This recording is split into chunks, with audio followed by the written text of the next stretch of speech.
Good morning and happy Easter out there to everybody in listenerland, everybody who celebrates. I guess I should say. I know Easter is not the most universal of holidays, but most people in this country at least observe it. I think. Is there a war on Easter going on? I don't know about. I don't know. I'm sure really there not is sure if you look exactly. hard enough. I'm sure. Yeah, probably. This is Wish We Were Then, the podcast that's been doomed to repeat history so that you may learn from it. I'm one of your hosts. My name is Trey. I'm joined here with Mark. How are you doing, my friend? Happy Easter. Happy Easter, everybody. Welcome to Wish We Were Then. It's one of my favorite time periods to go back to. We've jumped through the years many a time, so I'm excited to go back to this decade. Yeah. Actually, it's kind of fun now. It's sort of changed a little bit in my mind. I think initially I viewed it as, okay, this will be a learning experience to go back to these years. And I mean, I know I enjoy a lot of stuff from it, the music and things like that, but a lot of times the movies can be a little staler, you know. But now it is much more. I feel like I'm just always so eager to learn all the things going on at this time. Like it's so much more revolutionary in all the different avenues and stuff like that. So, well, I guess we should tarry no further and let people know what year we're actually getting into. As Mark said, we were extremely excited to get back to the year when we found out what year we were going back to. But then we got to look at our itineraries and we found out our lodging situation for the year. And it turns out that we have to stay with our great Aunt Mavis. And, don't get us wrong. We love great Aunt Mavis, but she can be a little overbearing at times. So this is what she had to say when we got back there. Why, hello, boys. It's good to see you. Hi, Aunt Mavis. Hi, Aunt Mavis. Thanks for having us. Yeah, well, I'm very happy you boys could be here to celebrate the holiday with me this year. But while you're staying in my house, you're going to have to follow my rules. Seems reasonable enough. I think we can accomplish. We're grown men. We can handle a few rules, right? Not a big deal to me. Well, I'm following lots of rules. Let's bring them on. Yeah, what do you got? Aunt Mavis? Let's hear what you got in there. Well, first of all, you got to eat your vegetables. Oh, this is fucking bullshit. Are you kidding me? I'm an adult man. I don't have to eat vegetables if I don't want to. I eat meat and cheese. That's all. That's Nothing it. else. That's all we're going to be eating, meat and cheese. And you boys, don't argue with me now, okay? No, your second point here is if you're staying in my house, you'll be doing your chores. I want you to wake up in the morning and feed the chickens. And I want you to come home in the evening and feed the cows. I want you to wake up in the middle of the night and feed the horses. That seems ridiculous. It seems a bit much. Night? Yeah, this is fucking dumb. I don't like these rules at all. All right, now this last one here, there's no arguments. All right, there's no wiggle room on this last point. While you're staying here, you will go to church every Sunday. Okay, I don't want to argue too much about that one with her. It seems wrong to scream in her face about going to church. Boys, I'm worried about you. There's so much going on in this world that wants to deter you away from the way of the Lord. And those who wish to do it, there's the fancy pop culture magazines are trying their hardest. The rock bands are trying to push you into the ways of the devil. But the American public, they're not responding kindly to those who seek to destroy the path of the righteous. No, America is standing up against those who seek to deter us away from our faith. We are growing ever stronger as a Christian nation this year, as not only the number one movie, but the number one and two movies in this country are both religious-based this year. The year of our Lord, 1966. Amen, Happy Grandma. Easter. Amen. Aunt Mavis. Oh, Aunt Mavis. Well, this was, we've disclosed our secrets are that we pick a year based on the movie is kind of the overall choice that gets made. What would be the most fitting thing? Mark and I were talking about how we've done a couple already that might have been more directly tied to Jesus than the one we did this year, but it still is it's a very biblical movie, I think. So it's the most biblical. Yeah. we are going to be spending some time. It did feel like we were in church, I think, for a good portion of watching that movie. Mm-hmm. We'll get to that. We'll get down to that. Even the number one song has people going to church. We'll talk about that as well. So this is a very good Easter year. I have a story here up at the top of the news that I mentioned in the opening. This happened on April 8th. Time Magazine would release an issue. This is one of the most famous issues of Time Magazine to have ever come out, actually. The cover of the magazine is the first time they ever released a cover that did not feature any photo. Instead, it was just text. And on a black background with red letters, it said the words, "Is God dead?" ? That was a hugely salacious, it's a very scandalous cover. People were up in arms a little bit. They were talking about Kierkegaard. They were talking about Nietzsche, and then these types of philosophers that had posited in the late 1800s how modern man, the discoveries of science, Descartes and Newton and all these people, all this kind of stuff, how it eliminated a lot of the need for theology and that sort of stuff. Science is replacing God in modern man's world. And this article really touched more on how the current theologians were responding to those issues, the different types of tactics they were taking to reach modern audiences, and how they were focusing more on the teachings of Jesus and less on the Old Testament teachings of gods now. That they were kind of just trying to figure out a way to remove the theism from the theology a little bit. And people really lost their shit a little bit. I think people really reacted to the cover and the statement on it more than anything else. They started to really freak out without reading too deeply into what it said inside the magazine. Have you ever seen I this? believe that.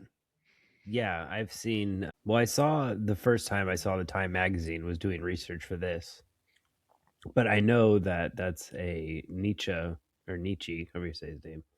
I think it can go either way. Yeah, people I pronounce it both ways.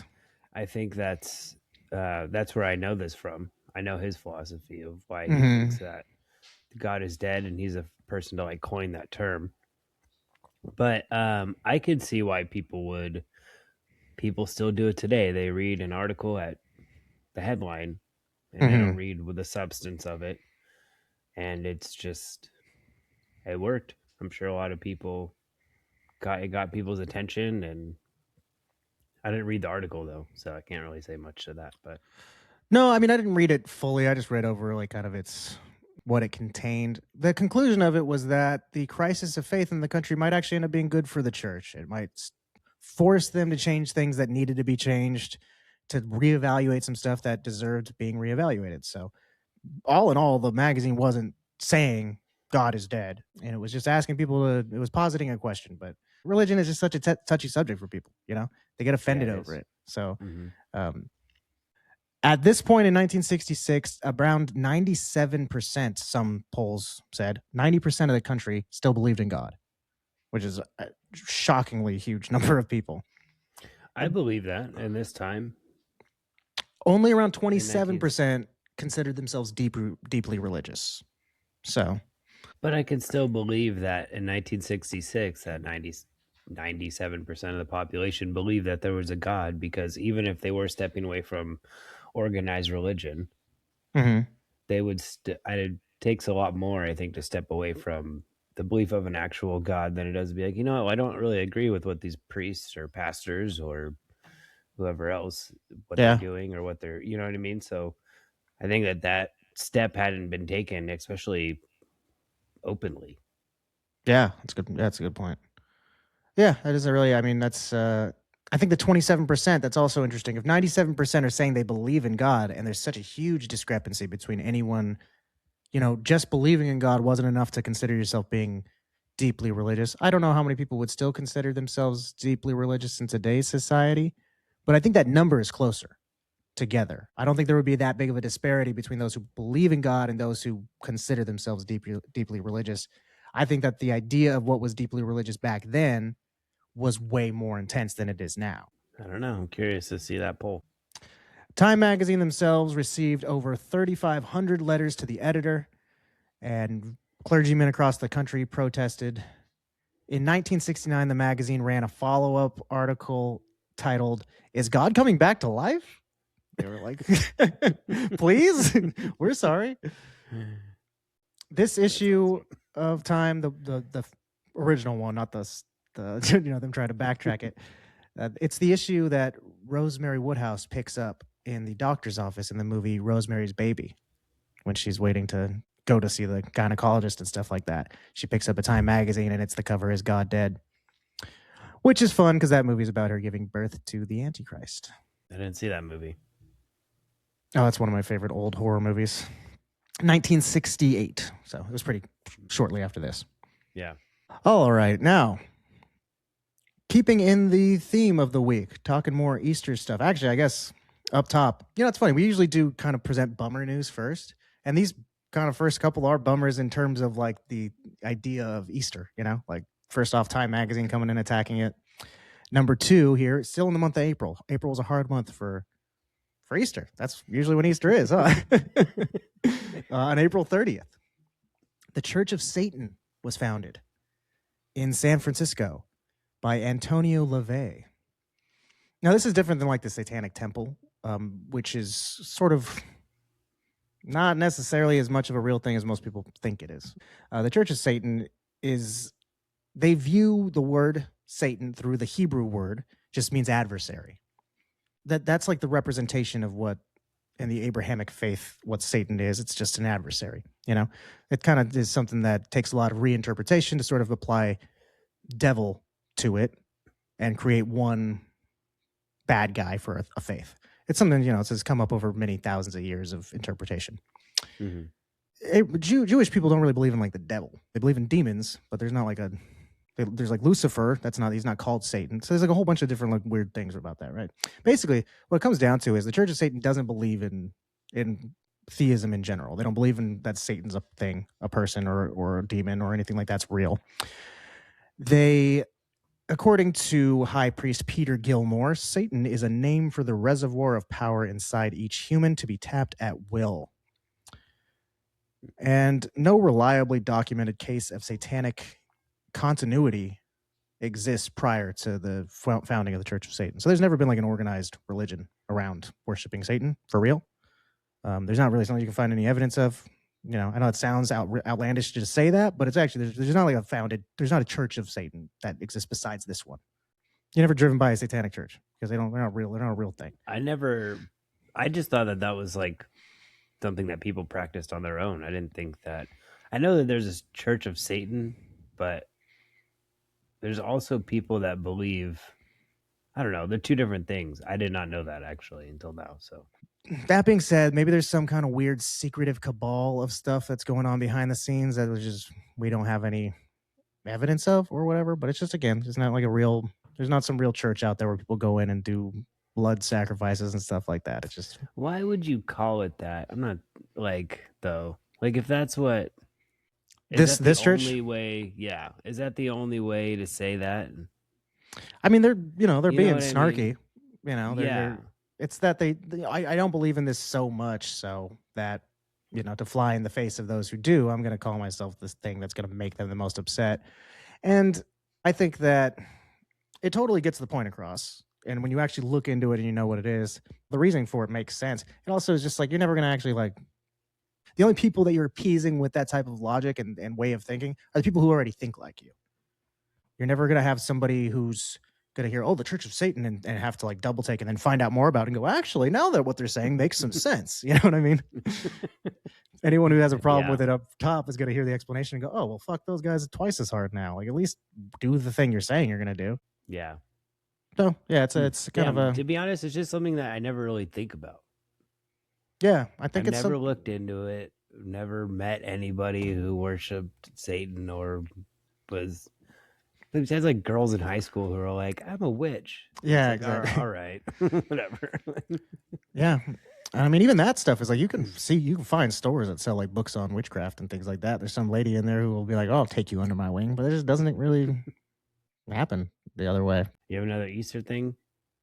Yeah. I mean, let me also say another church related news.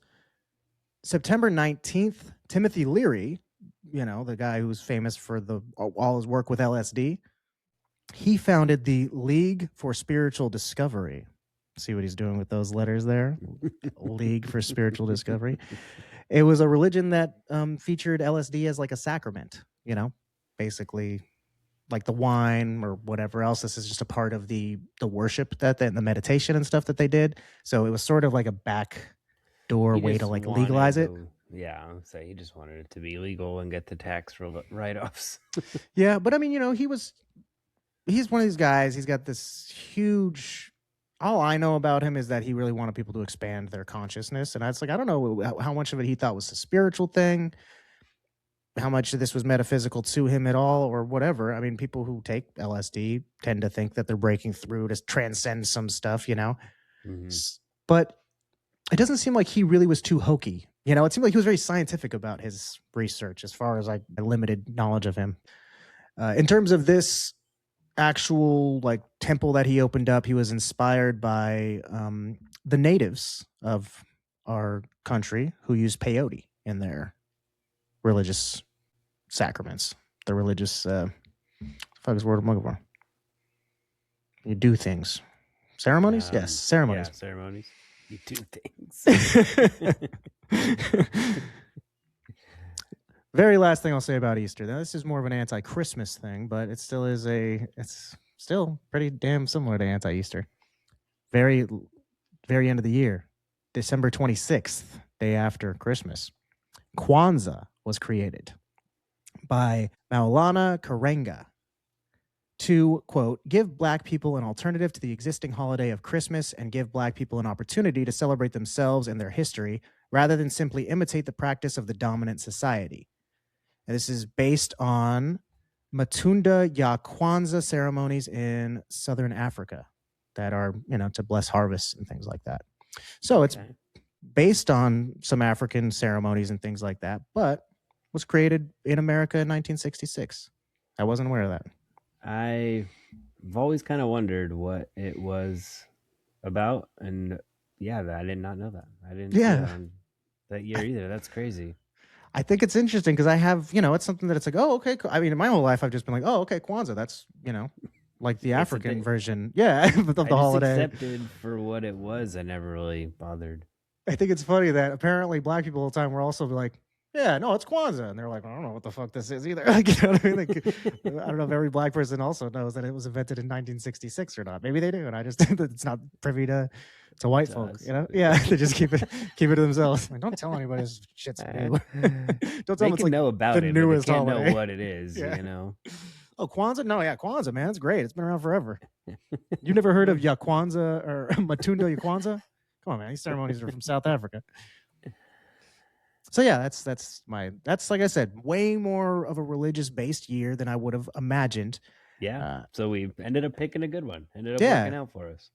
I think a lot of this stuff that I just talked about is probably why we ended up with the number one movie in the year that we did end up with. Because while I was watching it, I was like, what the fuck's going on? Why did people see this? And I watched the movie pretty early into the research. As I started doing more research, I went, they were mad. America was like, I'll show you. And I'll sit here and have a bad time for 3 hours just to prove a point. All right. Well, beyond the religious news that's happened this year, some regular news, I should say, happening on June 13th, Miranda versus Arizona, the Supreme Court case that addressed the rights of individuals during police interrogations. The case involved Ernesto Miranda, who was arrested and interrogated by police without being informed of his rights to remain silent and to have an attorney present. He ended up getting convicted, but then he took it to appeal, and the appeal went all the way to the Supreme Court. And it was a 5-4 decision that the prosecution could not use statements made by a suspect during a custodial interrogation unless the suspect had been informed of their rights.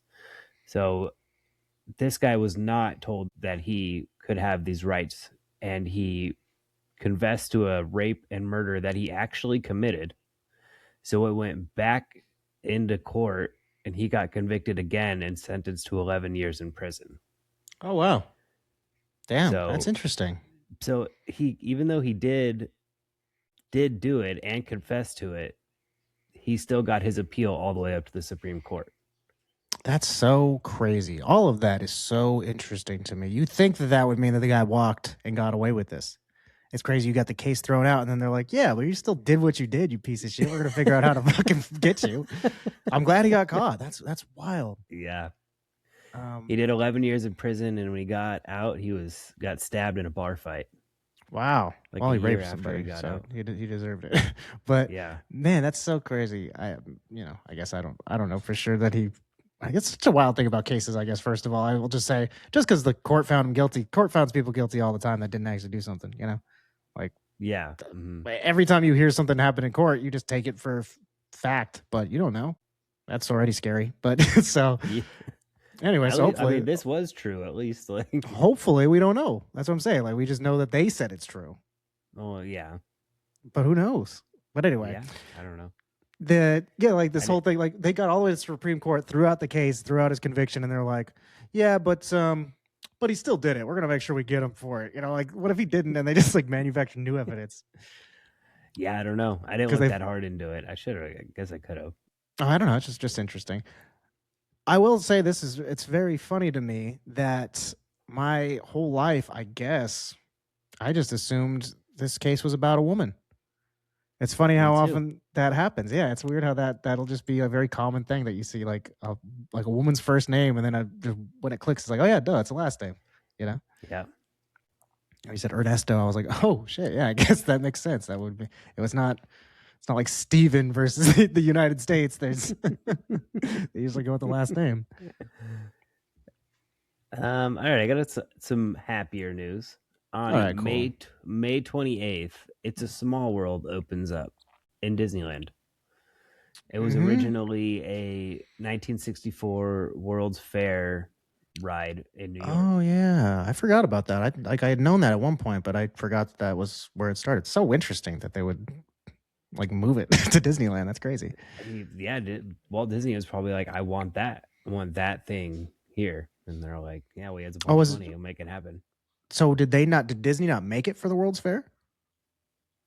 It was like or there was somebody else did.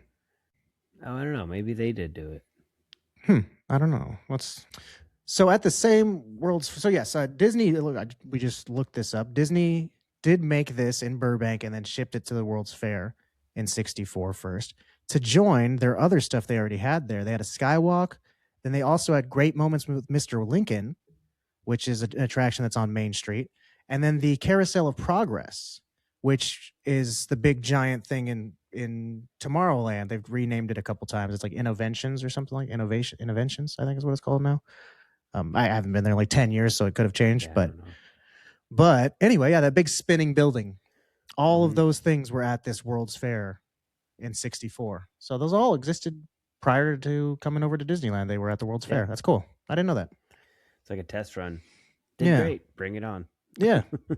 Music for the ride was going to be all the different national anthems going through. Oh, okay. But they decided to scratch that idea and wrote a Small World song instead. I wonder which would have been better. I mean, this is like, you get a song that's iconic for all time moving forward, but it's notoriously a pretty annoying and hated song because of its repetition. So it'd be kind of nice to get different things going on. Maybe they could have like sprinkled that in there somehow. I don't know. Well, because they sing it in different languages as you go through the ride. Yeah, that's how they kind of mix it up a little bit. But still, you really don't notice when you're in there because it's got the same cadence every language, and the voices are all the same. But this ride also does, once again, more of this stuff going on. It kind of flies in the face of God. It's laughing in what he did at the Tower of Babel. It's saying, "Oh, you're gonna scatter us across the face of the earth and give us different languages. We're coming back together." All right now. It's a small world after all. Sorry, God, you lose this one. I mean, I guess. That was the point of it, I'm sure. And then, actually, Walt Disney would die this year at the age of 65 years old. So God got the last laugh. Yeah. Oh, dang. I don't know. He might be actually cryogenics. Who knows? Yeah, that's a good point. Yeah, that's a good point. It didn't. I mean, that's like a rumor people had for years that his like head was frozen underneath Disneyland or something. I kind of feel like that was like the genesis of the fact that in Futurama, all of the celebrities' heads are unfrozen in the future and just floating around in jars. Was like started with the Walt Disney thing, I think. That makes sense. That's Yeah, yeah. part of the part of their fame. They're like, yes, but you have to be cryogenically frozen, just your Or you head. just everybody's like, oh, this is an option. Sure, yeah, I'll do that. You know, right as you die, like. Yeah, I guess it's true. I don't know. I wouldn't want to be a head in the future. I think it's so funny that that's like how they exist in Futurama. And like Nixon only one time ever gave himself a body. Nobody ever thought to do that. Okay, I got one more thing and newsworthy. The prohibition was lifted off the state of Mississippi. Voters Prohibition, narrowly, voters narrowly approved the repeal of the ban. Um, there like was, prohibition of alcohol. of liquor, and Whoa, there was only few places in the whole state that you can get wine or beer up what until the this fuck? point. Wow, Yeah, it was that's illegal nuts. to sell like hard liquor in the state of Mississippi up until then. I mean, I'm sure Hmm. people were bootlegging it and probably bringing it across the borders of different states, and probably a pretty lucrative market for some people for a while. Yeah, I didn't realize that was a thing for that long. Damn, that's Yeah, because crazy. prohibition was lifted in 32. I don't So know. yeah, a long time after that. Sometime, Yeah, yeah, very well, but I don't. I suppose they're very religious there. They must have just been carrying that Easter spirit with them all year long. But because you think like Utah, they have their yeah, they things still where have a you, like a limited drinking. percentage. Yeah. Yeah, so you have to buy special Budweisers that are like 2% or something. So I don't think you can get liquor there. I would imagine. I know. In Utah, you can, but there are Oh, you state-run can. liquor stores that you have to go to. Oh, damn. In Texas, at least, I know that you can't. I don't know if it's like this everywhere. If it was just that small town I was in when I tried it the one time I ever did, but I couldn't buy a bottle of liquor on a Sunday. I went in to Yeah, I get. know that's places. It's in a few different states. You can't buy anything Yeah, on Sundays. well, I You mean, can I could buy buy all. beer, but I couldn't buy liquor. That was Hmm, the that was a cutoff. interesting. That's just fucking wild. Yeah. That's still a thing. Yeah. Time magazine. Sorry, you were wrong. God's alive and well in this country. the main place we follow his teachings is liquor stores, apparently. Okay, well, speaking of liquor stores, shall we move on to the food section? Yeah, and I got one for religious people. The Okay, cool. Quakers invented the instant oatmeal in 1966. That's cool. All right, all right. Was it actually the Quaker Company, No, Quaker yeah, Oats? it was a Quaker Oats company. Okay, I that's don't know I don't know how they do that. They like partially cook them somehow. I don't know. nah. I I didn't look don't. it up. But That's funny to me. That's such an old fashioned thing. Like oatmeal all now is an outdated thing. Nobody eats oatmeal. It's like weird to even think I eat about the fact that oatmeal. it's like well, I don't think the general population's eating oatmeal very often. I mean, I've got like a bunch of oatmeal in the pantry. I hardly ever touch it. Like the box has been sitting there for months. I mean, I like it. I like the stuff. I just never think about it. And I think that it's just crazier to me to think like this is the modern version of this food. You know Yeah. that like this is the instant version. Like I would never even cross my mind. Like what was the uninstant version of it? But I You just gotta guess soak it for a lot longer, cook it for a lot do, longer. yeah, that makes sense. I was just thinking that there was a rash of people doing overnight oats during, I guess, the pandemic. I don't know if that's what spurred it on, but just a few years ago, people were making overnight oats all the time. So I guess that's what the difference is. You do just soak them for longer. I wonder if they taste better. Have you ever made them? Seems like something you would make. Yeah, but I've used instant oats when I do it. I Oh, don't you don't buy use I don't buy like regular big. oatmeal. How do I you buy instant kind of oatmeal. feel like if you buy like regular oats, like you're buying like big hard like blocks of something, you have to like I'm chip buying away it's like a with a burlap machete. sack. Yeah, you have to shave off big chunks of oatmeal from. From the oat plant. It's like just an oat tree that you're ripping the bark off of. The mighty oat. Okay, let's see now. I didn't really find a whole lot of information about fast food in the year 1966. And so it got me interested in like what kind of restaurants were people frequenting. Turns out steakhouses were like all the rage this year. Like, I don't know, inexplicably just dominated the restaurant scene. These are some of the steakhouses that opened up: Charlie Brown's Steakhouse, Gino's Steaks, K. Bob's Steakhouse, Sirloin Stockade, Sparks Steakhouse, Steak and Ale, and York Steakhouse. We're all like Sirloin Stockade is a pretty good name. Yeah, I like that one. That is probably the best one. K. Bob's is kind of funny. K. Bob's. What was the last one? That was a good one too. York Steakhouse. Steak and Ale was the one before that, though. Steak and Ale is a good one. Yeah, that one's good. It's like a precursor to Steak and Shake. It's the adult version. A steak dinner at Bonanza's, to give you some context here, Bonanza's being a popular steakhouse of the day, was $1.39 to get a steak dinner. What? That's crazy. So that's why these steak restaurants were so popular with the people. You didn't need fast food at this point. You're like, I got $1.50 in my pocket. I'll get a full ass steak dinner. On the other side of that, to kind of give you context, a steak dinner kind of seems a little fancy to us now compared to fast food, but I think that was the analog to it. There just wasn't that much fast food. Steak dinner was your version of going and getting a hamburger at the time, because a fancy dinner would have been something like this.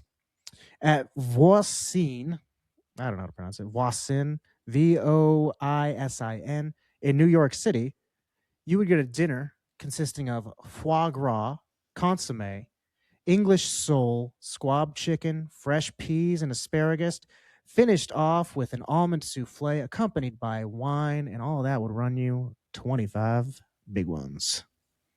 Damn. So, yeah, steak dinner, $1.39. That big old fancy meal, 25 bones. Yeah, it's a substantial difference. Yeah, that's a lot different. Like 20 times the cost. 25. Damn near. So yeah, that's wild. That's a shit ton of a difference. I mean, think about like if you go to McDonald's nowadays, for one person, it costs almost like $15 now. Yeah, you imagine it costs $10-$12. Yeah, you imagine if you went to go to like a fancy restaurant, it costs 20 times that. Yeah, you're right. Well, something else that came out this year that was easy and quick it's called Snack Mate, but it would be later be renamed as Easy Cheese. Oh, okay. Easy cheese, like the spraying a can cheese. Yeah, the aerosol cheese. Yeah, grocers started to sell it in 1966. Cheese. Yeah. Interesting. Hey, it stuff's delicious, man. Some Ritz crackers, you're set. I have to be really in the mood for it because, like, certain times, I mean, it'll be like, oh, this is just hitting the spot. But sometimes it really kind of like grosses me out a little bit. Like not like the concept of it coming out, just like the texture of it. I think is it's almost mealy a little bit. Yeah, I can get that. Yeah, it's definitely something that's like every once in a while will be like, oh, this is really good. It's not like something I keep in the pantry, You're not just like living on a steady diet. You're not like Bobby from the Goof Troop movie. The Leaning Tower of Pisa. I love that so much. He pays him in that stuff. His cheese looked kind of good though. His was like gooey and like stretchy and stuff. Like yeah. Also, though, now I'm thinking about it, it's like, what cheese was that similar to? Like, it was, what cheese supposed to acts like that? Yeah, but that cheese is not like, doesn't do that, doesn't behave that way, Came out as like nacho cheese. Hey, that would kind be of, awesome. yeah. It reminds me of like how Winnie the Pooh, the honey on Winnie the Pooh, like looks so delicious, but then you're like, that's not what honey looks like in real life. Honey's good, but like the honey on Winnie the Pooh doesn't even seem like it would be sweet to me. I feel like it's more like, I don't know, like molasses. Yeah, I don't know. It's got some weird different flavor, I imagine. All right. Any other food? No, those are my only two food things. Okay. That was actually a pretty good year for food, I guess. More interesting stuff than I thought. I didn't really get a whole bunch of technology stuff. Did you get? I have a couple things, but they're kind of small potatoes. I know. I got some things. Okay. On April 21st, the first artificial heart implant was done in a human. Oh. The surgery lasted 6 hours, and it was done on a coal miner named Markel de Rutter. De Rutter died 5 days later from a ruptured lung. So it was, I would say, successful to an extent. Well, I mean, was that related to the? It seems like it would probably be related to this, but also I feel like it is. hearts and lungs are different. The heart they gave him was working too good. It just pumped too hard. Yeah. No, I'm sure that had to have been something for the complication of the surgery, or like him recovering, or the way the heart was taking. There has to be something like that. Yeah, probably. Unless he was just really unhealthy. It's like, dang, happened to have a ruptured lung too. They're like, look, buddy, we can give you an artificial heart or an artificial lung. You need one or the other. We think you'll live long. You got a chance to live like 5 days if you take the heart. If you have a lung, it'll be like an afternoon. Like, fuck, I guess I gotta go with the heart. That's what we've talked a couple times about the artificial heart. You know, it was one of the early designs for the artificial heart was done by Paul Winchell, the guy who designed the dummies and would later go on to voice Winnie the Pooh. Not Winnie the Pooh. Who would voice Tigger. Oh, yeah. I got a little thing here on April 22nd. Did I say April? I meant August. On August 22nd, what would become the first ever Best Buy opened up. It initially I was like, what were they selling at this point? Obviously, it wasn't computer parts, I would imagine. When they first opened, it was in St. Paul. The name of the store was Sound of Music. That's cool. So musical instruments? They just showed the movie on repeat inside. Yeah. So I think it was like music equipment, but also like speakers and stuff like that. So that's kind of how they got into the selling home speaker systems and things like that. Okay. So that's their bread and butter was. You think of them as being like computers first and foremost, but actually it was the sound systems is kind of where they got in the door for electronics. Okay. The first Chevy Camaro, originally named the Panther. Oh. This was GM's response to the Ford Mustang. Oh, interesting. It originally listed for $3,990. That's cool. Dang. The Panther. Wow. I wonder why they changed it. I know, that's a cool name. Yeah, did it come out as the Panther? I think it was, I don't see when it was. Or was that was their concept name and they changed it to Camaro? Because a Camaro is like a type of horse, right? Like is it like a... That's a good question. I don't know what a Camaro is. It's a car, Trey. It's classified as a pony car. We know that much. The Camaro is defined as a small, vicious animal that eats Mustangs. Oh, that was the definition offered by Chevy executives. Oh. Okay, so it's just a made up word. I see. Huh. Okay. Well, it sounds like it means a horse. Yeah. I really though, I still think a panther is cool. I think that is cool. I don't know. I guess it's cooler than making up a name for it. That's true too. I guess I assumed it was a horse because it was, the anti-Mustang. I thought that would be this was its competitor. This is the other horse car, but guess not. All right, I got one more technology.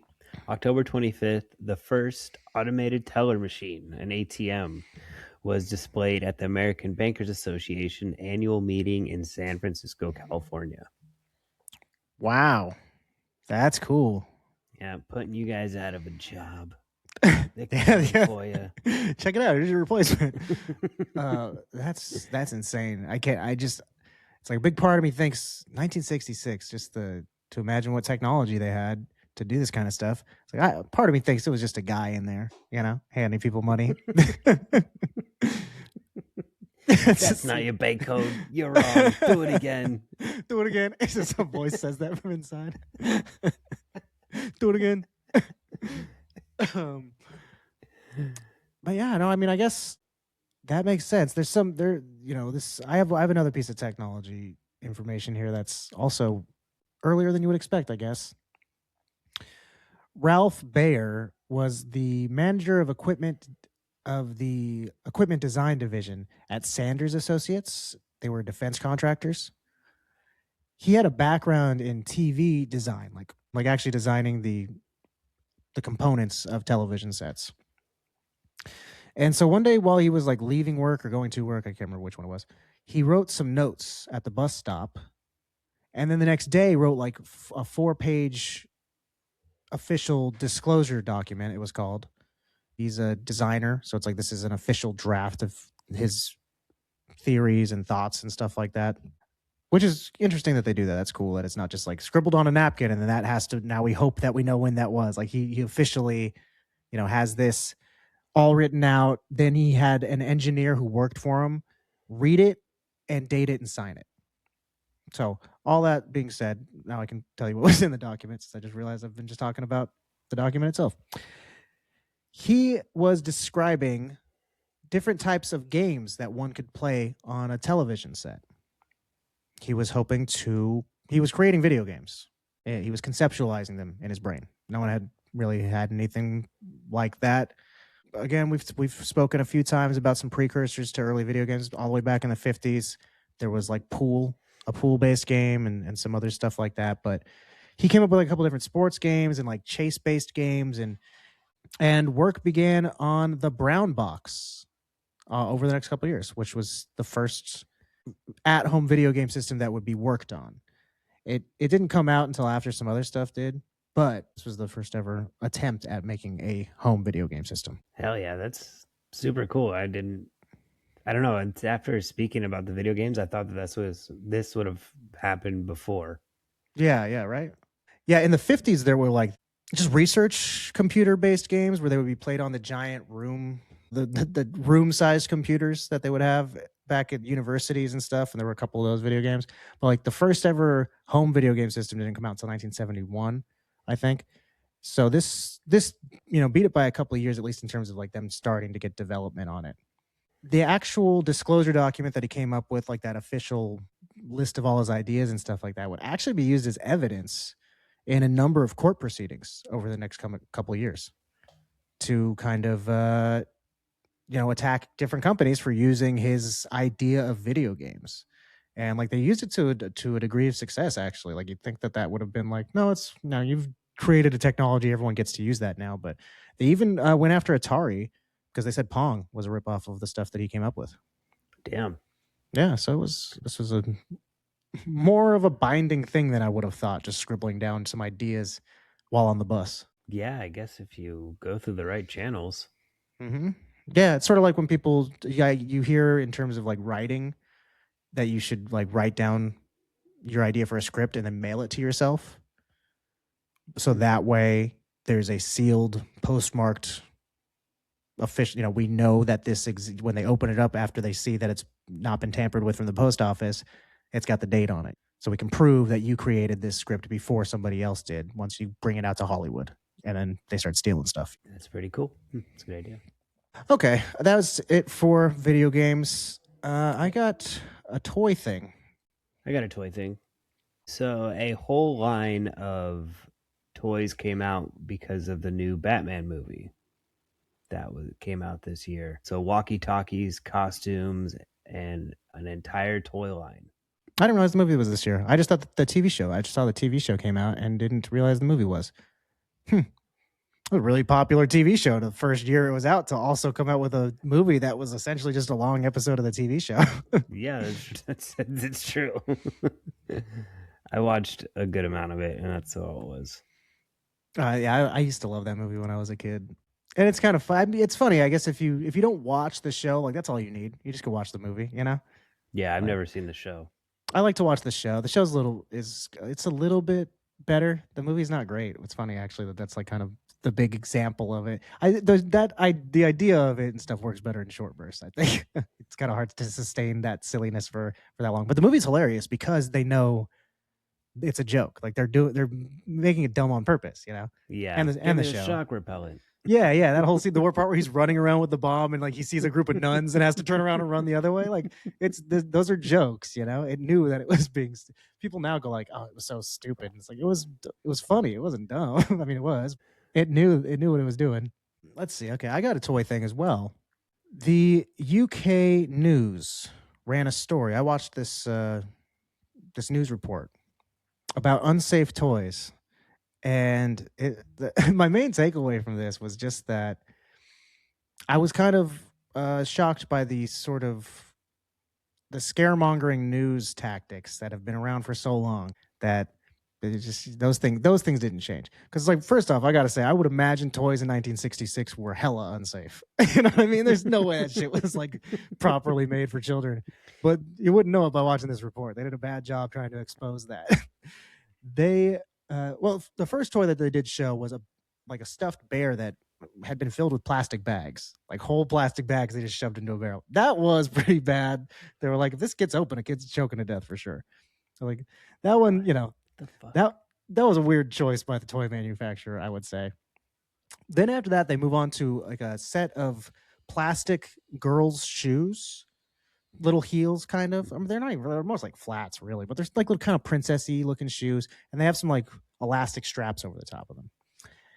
And there were like these people from like the I don't know, some British like board of people who were like looking out for stuff that might cause issues for kids and stuff like that. And they brought up these shoes and they're like, look, the elastic on these shoes, these could slip off a kid's feet easily and cause them to trip. And so then the reporter was talking to the people who made the shoes, and he was like, what about these shoes? I mean, these could easily slip off a child's feet. And the guy was like, well, I mean, I could see why you might think that, but we've been making these shoes for 8 years and we've never had that ever happen. No one's ever issued a complaint or anything like that. So I guess it wouldn't. And then the guy's like, yeah, but it could happen. And he's like, okay, well, I'm going to go ahead and say again, it hasn't in 8 years. So I don't, you know, and he was like, yes, but it could. He literally like kept pushing. And so then finally the maker says again, in 8 years, it hasn't happened. He said, but, you know, I suppose if you use any toy incorrectly, it could be dangerous. He said, a dart is probably a lot more dangerous than our shoes are, you know? So I don't really get your point at this point. It was just like, this guy was really trying to be like, yes, your shoes are death traps, you know? Kids are breaking ankles left and right. You don't see it. you easily could. It's like, anything could. What are you talking about? You mad at the grass? Like, grass could trip kids too. Well, you gotta, right. The end of it, just to hammer home, this was the funniest last line. Really, actually made me laugh out loud when I heard it. It's like the very last line as they're closing out the news segment says, these toys could be a mess of sharp edges, poisonous and inflammable materials, and powered by high voltage electricity. It's just our good fortune that they aren't. What? These could be dangerous. What are you talking about? We could be selling our kids knives, but we don't. Exactly. Thank God we don't. Like, oh my God. Thank God for this news report. Yeah, and also I thought it was funny that it said in there poisonous and inflammable materials. And like, you don't want your kids to be playing with flammable materials, you dumbass who wrote the news. Like, oh man, it was just, like I said, it was very eye-opening to see that news back then was trying to how do we get people's eyes to watch the news? Oh, make up some stupid story about dangerous toys. Yep. Really grasp at straws there, boys. You could feel the reporter was like, why did I decide to pursue this? There's nothing here. You know, it's like, but they could fall, right? And that last line, you're like, man, I guess I'm putting all my eggs in this basket. These could be dangerous. Thank God they aren't. Okay. Well, speaking of dangerous toys, it's actually a perfect segue into the sports section. Because just my quick little sports story to move us into the genre of sports. Back then, skateboarding was not yet a sport. It wasn't at the Olympics like it is today. You know, it wasn't bona fide. It was still basically considered a toy.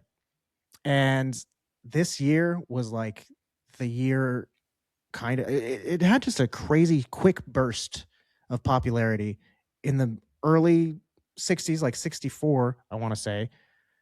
And then 65, Skateboarder Magazine comes out. In 66, Skateboarder Magazine stopped publication and the entire sport died because it got popular, and then very quickly parents and other groups and stuff started complaining about it being dangerous. And so then stores stopped stocking them, like, because they had just started coming out with like manufactured skateboards. Before that, you had to chop up rollerblades and put them together and stuff. So it was a very, very new sport, became extremely popular, but this year it kind of died out until it would get revived again years later. So this was the last hurrah of the skateboard first wave. Damn. Rest in peace. I'm just kidding. No one ever skateboarded again, unfortunately. Yeah. All right, moving on into the rest of the sports world. The World Series champions were the Baltimore Orioles. The NFL champions were the Green Bay Packers. And the AFL champions were the Kansas City Chiefs. The NBA champions were the Boston Celtics. The Stanley Cup champions were the Montreal Canadiens. And the World Cup happened this year. And England would win it all. Oh, that's cool. I don't think we've said England in the World Cup yet. I don't think so. Mm-mm. No, it's rare to say the World Cup. I was just thinking about how I don't know hockey very well, but I'm already sick of hearing about the Canadians. That's the only team we end up talking about, it feels like. Yeah, it goes along with the Boston Celtics and the Lakers. Yeah, exactly. Yeah, that's England, though. I mean, England's one of those countries that's like super into football, as they call it. And I don't follow soccer at all. So it's like, I don't know how often they win the World Cup, but again, we haven't mentioned them. So it's just surprising that they're not like cleaning up over there, you know? I feel like they're always in the running. Yeah, I guess there really just are a handful of countries that are really into soccer and they're all really good. It's like you got like Germany and Brazil and all these countries that are perennially winning and right there. Yeah, there's like a top bracket, you know, of teams that are there pretty much all the time. Yeah. It's never just like Denmark randomly or something like that. They just didn't have a good year, you know? Okay, well, let's see. Let's talk about these other teams. You want to start that off? Yeah, so early in the year, on January 16th, the Chicago Bulls franchise was introduced to the NBA. That's so crazy. I would have assumed they had been around the whole time, I guess. Well, it seems like Chicago would have had a team right away. Yeah, they definitely are one of those cities. You know? Yeah, kind of weird, actually. Like, why were they elsewhere before Chicago? How did you not get there earlier? Their first game was October 15th. They won over the St. Louis Hawks, who have since moved to Atlanta. All in all, they finished the season with a 33-48 record. So it was a losing record, but they did qualify for the playoffs. They were the first expansion team to do so. I was like, that's not bad. It's not amazing, but yeah, they got to the playoffs. That was cool. Yeah.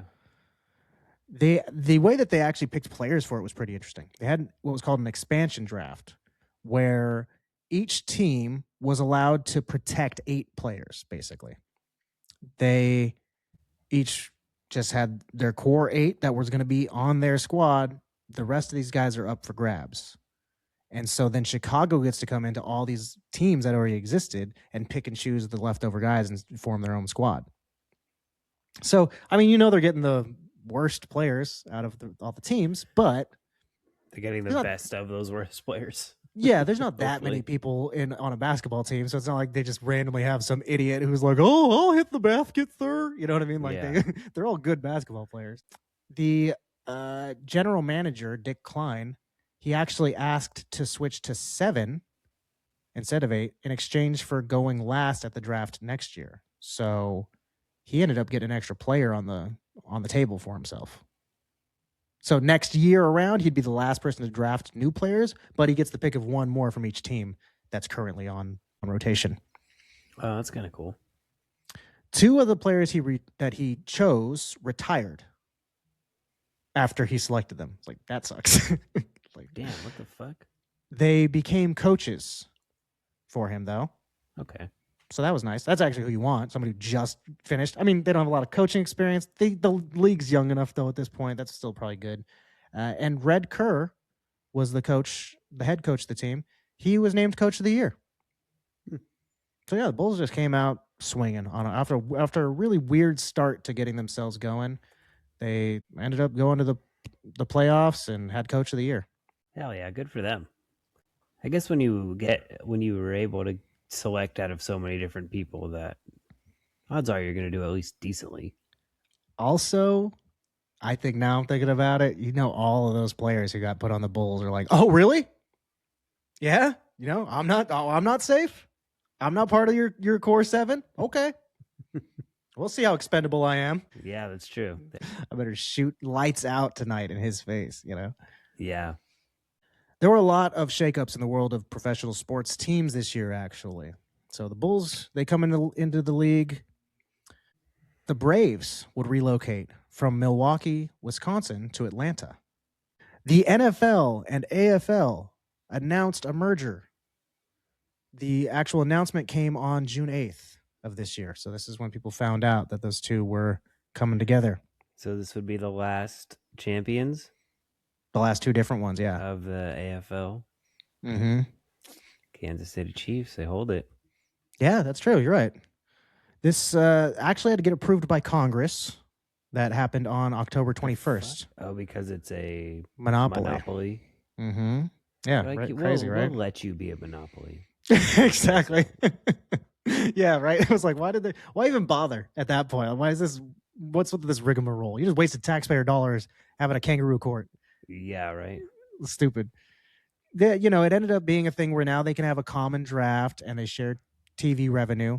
So obviously it just ended up being better for the league and for all the players involved and for people who want to watch. Don't they have like a ridiculous tax write-off too? Oh, I'm sure. Yeah, I'm sure they probably just they're like a religion. Yeah, I was gonna say. I'm sure they make money off their taxes. So the government's like, I'm sorry, we owe you $1 million NFL every year for sure.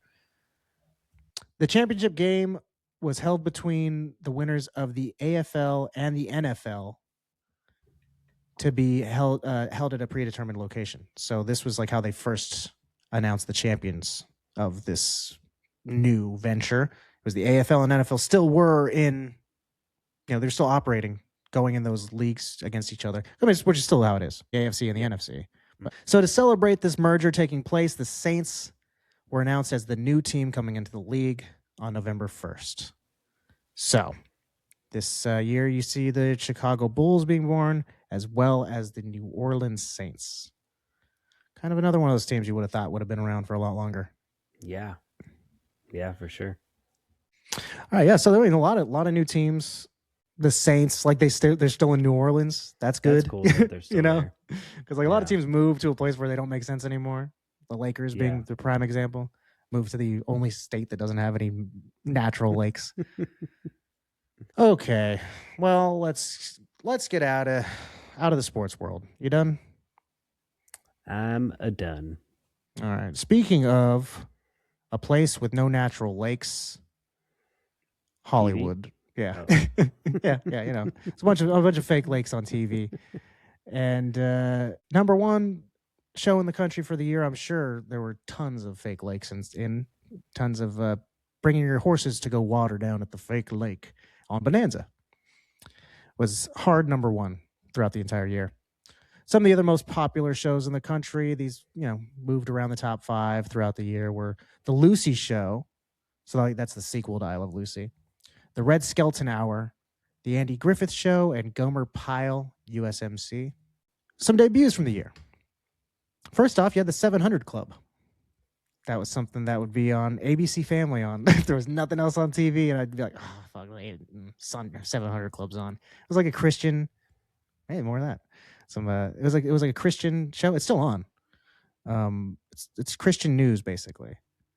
Oh, really? I never heard of it? Never even heard of it. Never stumbled across it on accident? No. I mean, maybe I haven't. I just skipped it because it was...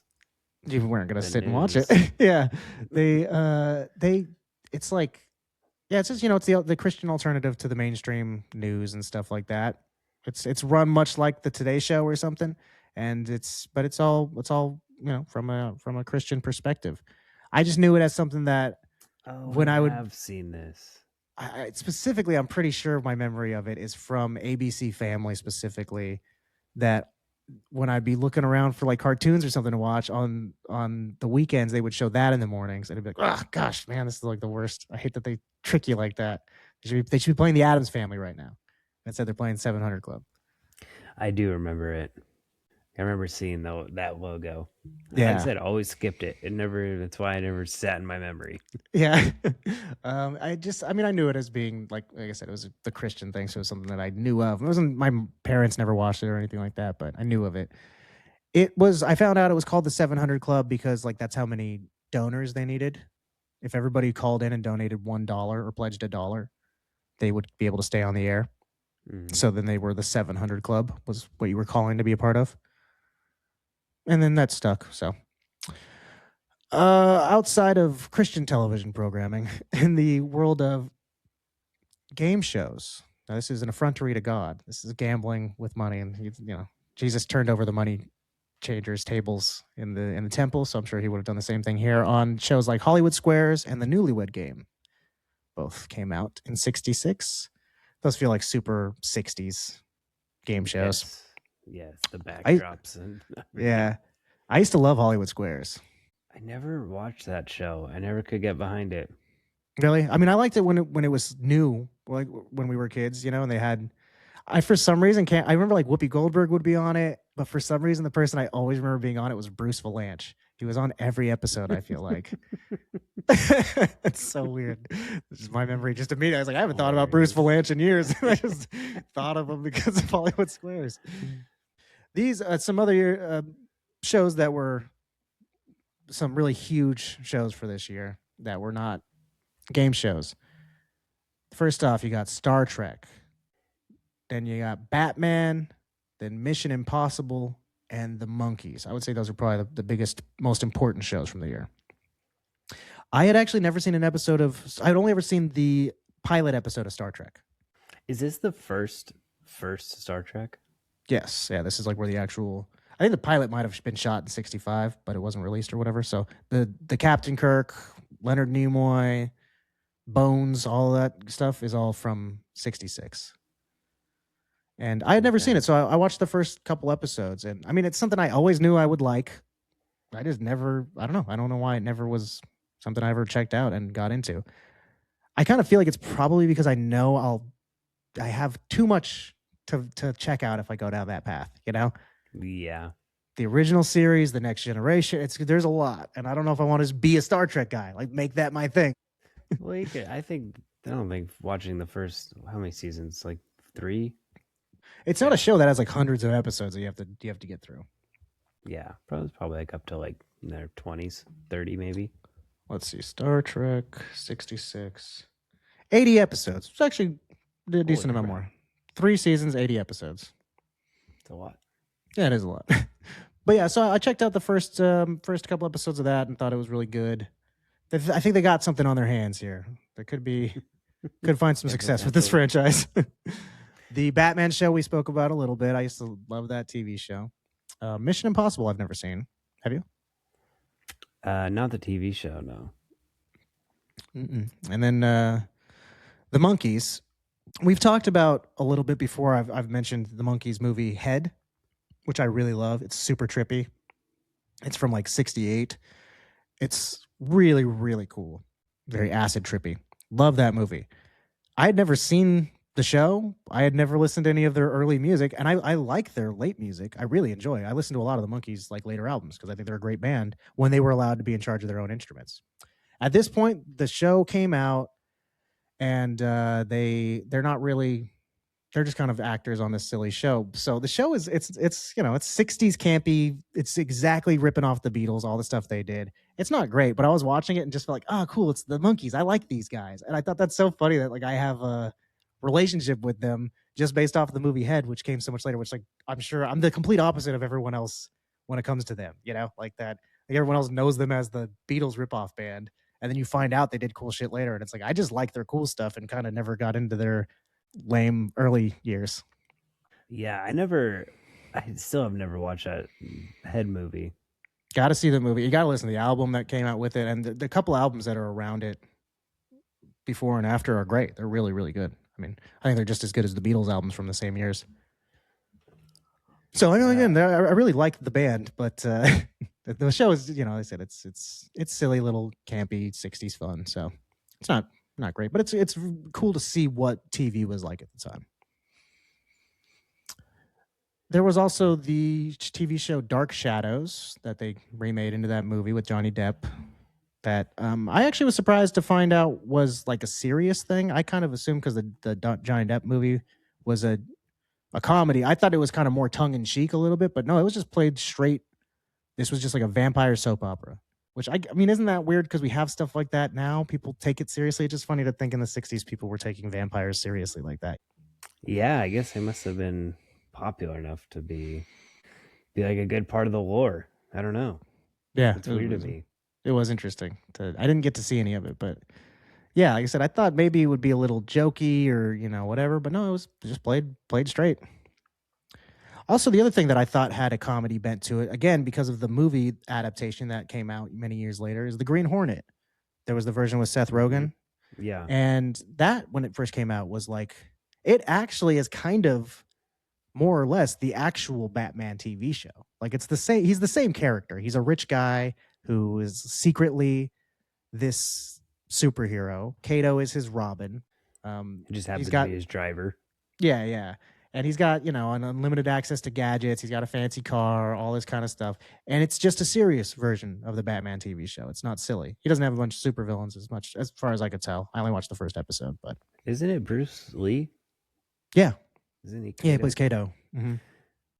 Yeah, pretty cool. It was much more serious and dry and like it was different than I expected by a lot. Kind of more like an episode of Columbo, kind of, than anything else. There's like you see a murder happen in the beginning, and the whole time it's like him trying to figure out how to solve it and collect clues and stuff like that. There's a lot of superhero TV shows that came out this year. There certainly were. The New Adventures of Superman, Marvel superheroes, Captain America, Iron Man. Those Captain America and Iron Man were like part of that Marvel. The Marvel superheroes was like 6 different heroes. Each got their own segments on this show.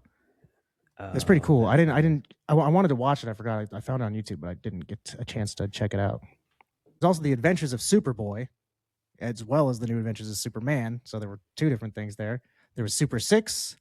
There was the Mighty Heroes, Space Ghost, the Space Cadets, Cool McCool, Frankenstein Jr., and the Impossibles. I saw that. And also Batfink.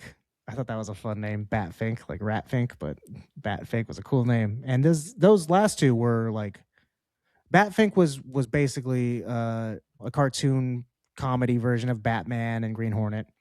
And then the Impossibles, as well as the Beagles, actually, these 2 were both, because Frankenstein Jr. and the Impossibles were like kind of packaged together. The Impossibles were a group, like a band that fought crime and stuff like that, and they were modeled after the Beatles. Oh, and cool. the Beagles, that was also a similar thing. They were modeled after the Beatles as well. So there were 2 cartoons this year that also were Beatles inspired. So on top of them directly inspiring the Monkees, they also had 2 cartoons that were kind of based off of them as well this year. Kind of interesting. You don't actually see a lot of the Beatles directly in this year, but you see a lot of their hands in stuff, like the fact that they were popular influences a lot. But we'll talk about why you don't see a lot of them directly when we get to the music. Other ones that I saw were like in superhero adjacent was the Lone Ranger. And Rocket Robin Hood.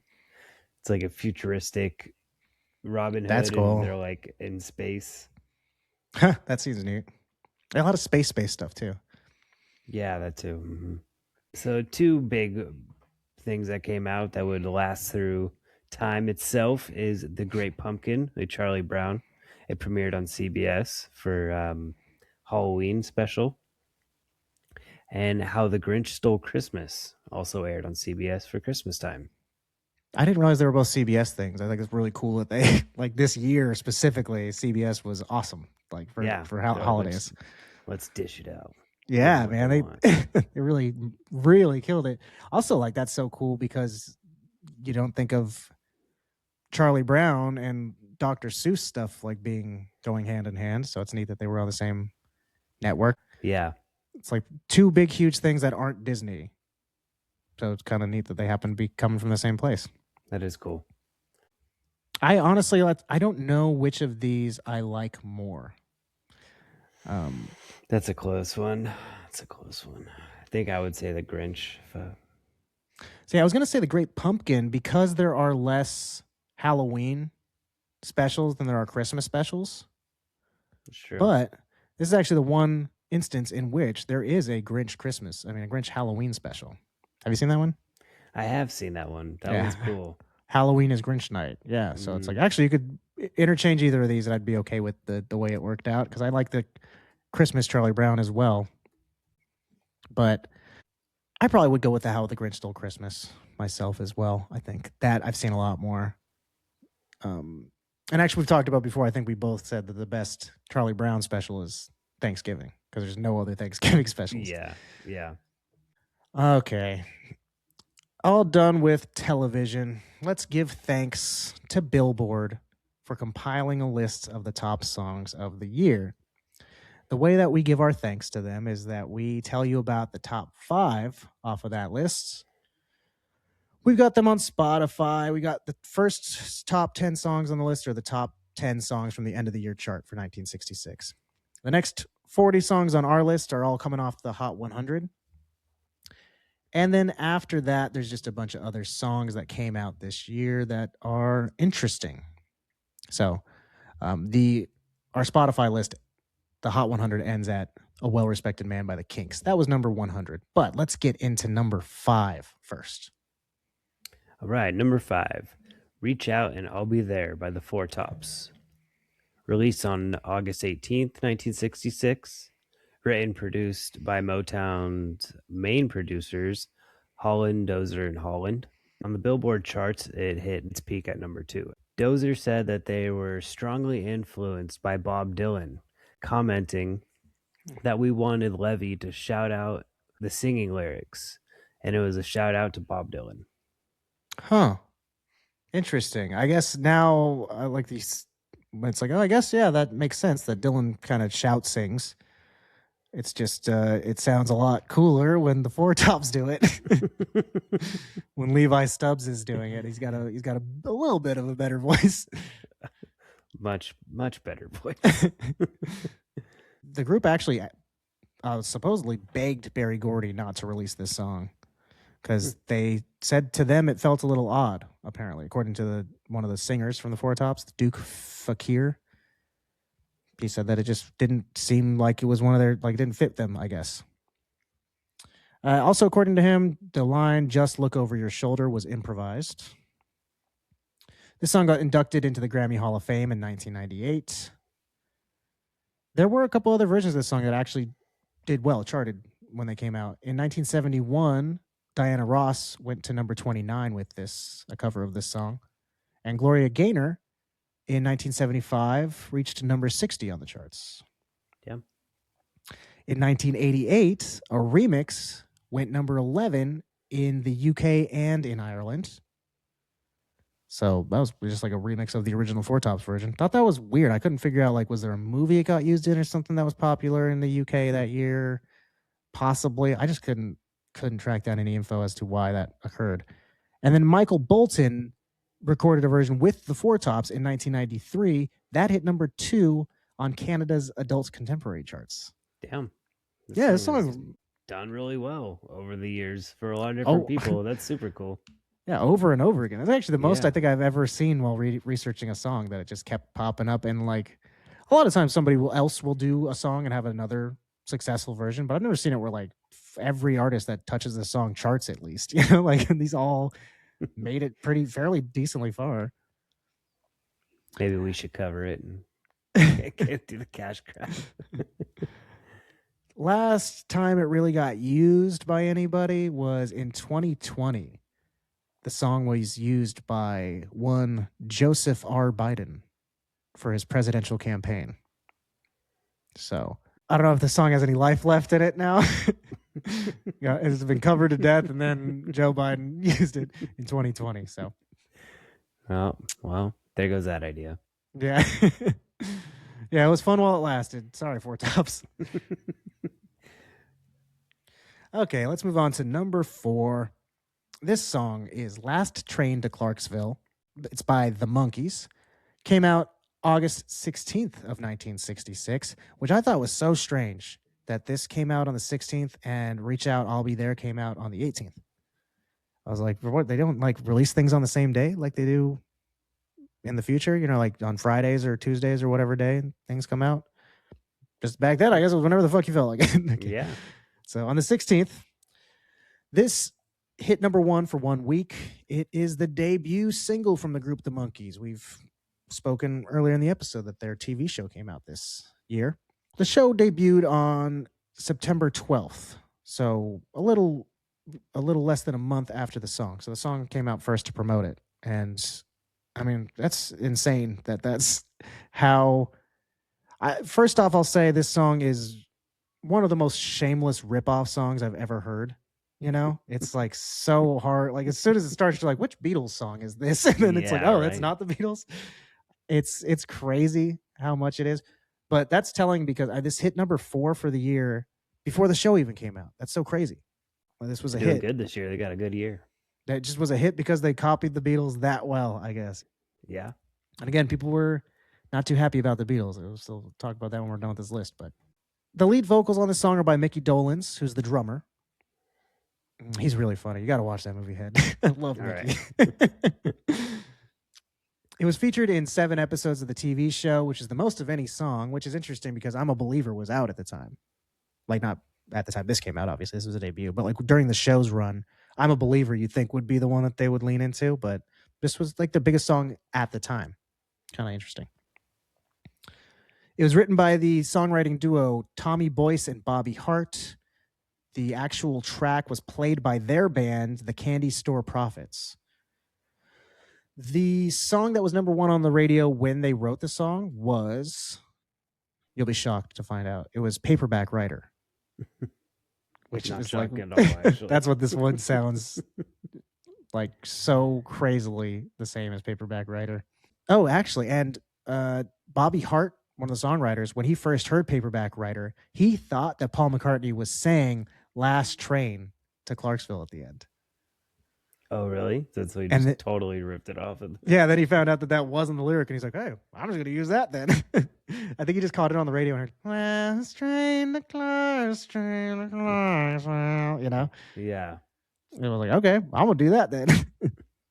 The end of the song, where he says, don't know if I'm ever coming home, alluded to war, which I didn't really pick up on that this song was him talking about. I'm taking the last train to Clarksville. In Clarksville, Tennessee, right around there is the home of Fort Campbell, which is where the 101st Airborne Division was stationed.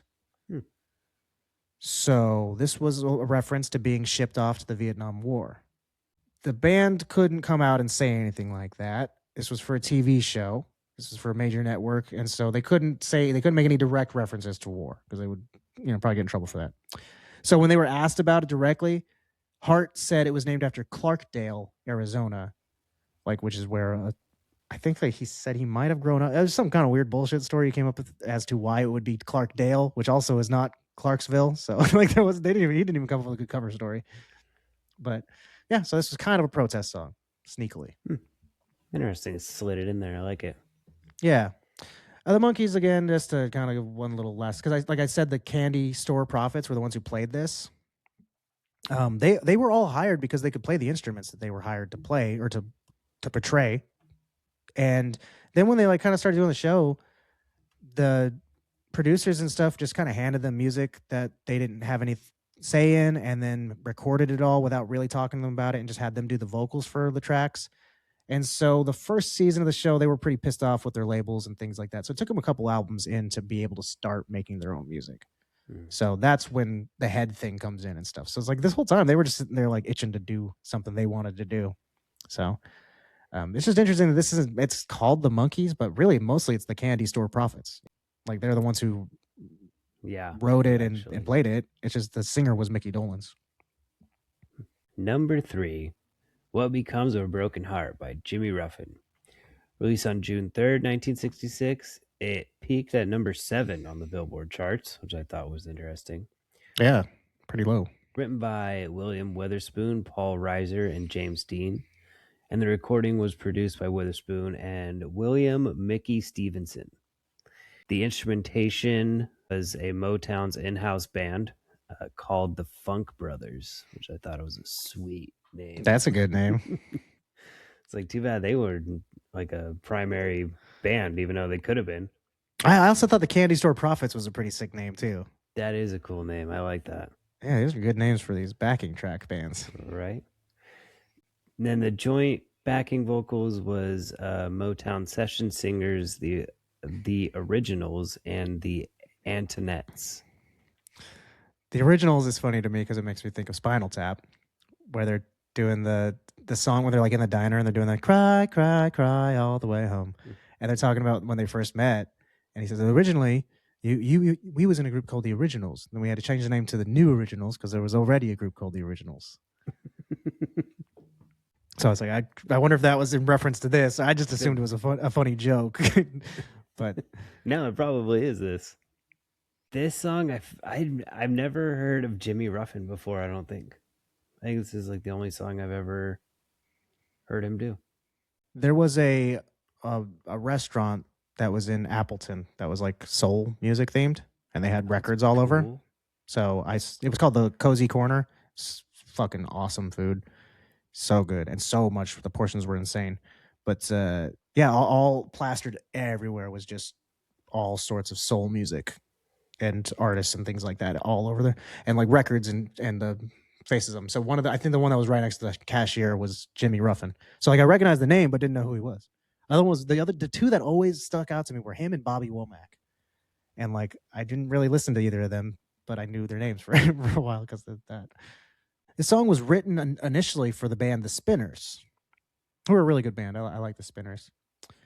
Jimmy Ruffin is the older brother of the Temptations lead singer David Ruffin. So he's, not, well, I don't know if that's not nepotism. If it's just related to you, I always feel like that's father's son like, or parent's child. You have to be like born into that. Yeah, so I guess if you're just like brother is somebody, I don't know if that is nepotism or not. I don't know. Anyway, he's not a nepo baby. I was gonna say anyway, he's a nepo brother.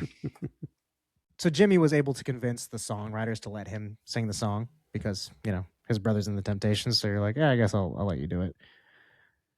It actually originally contained a spoken word intro in the style of Lou Rawls songs at the time.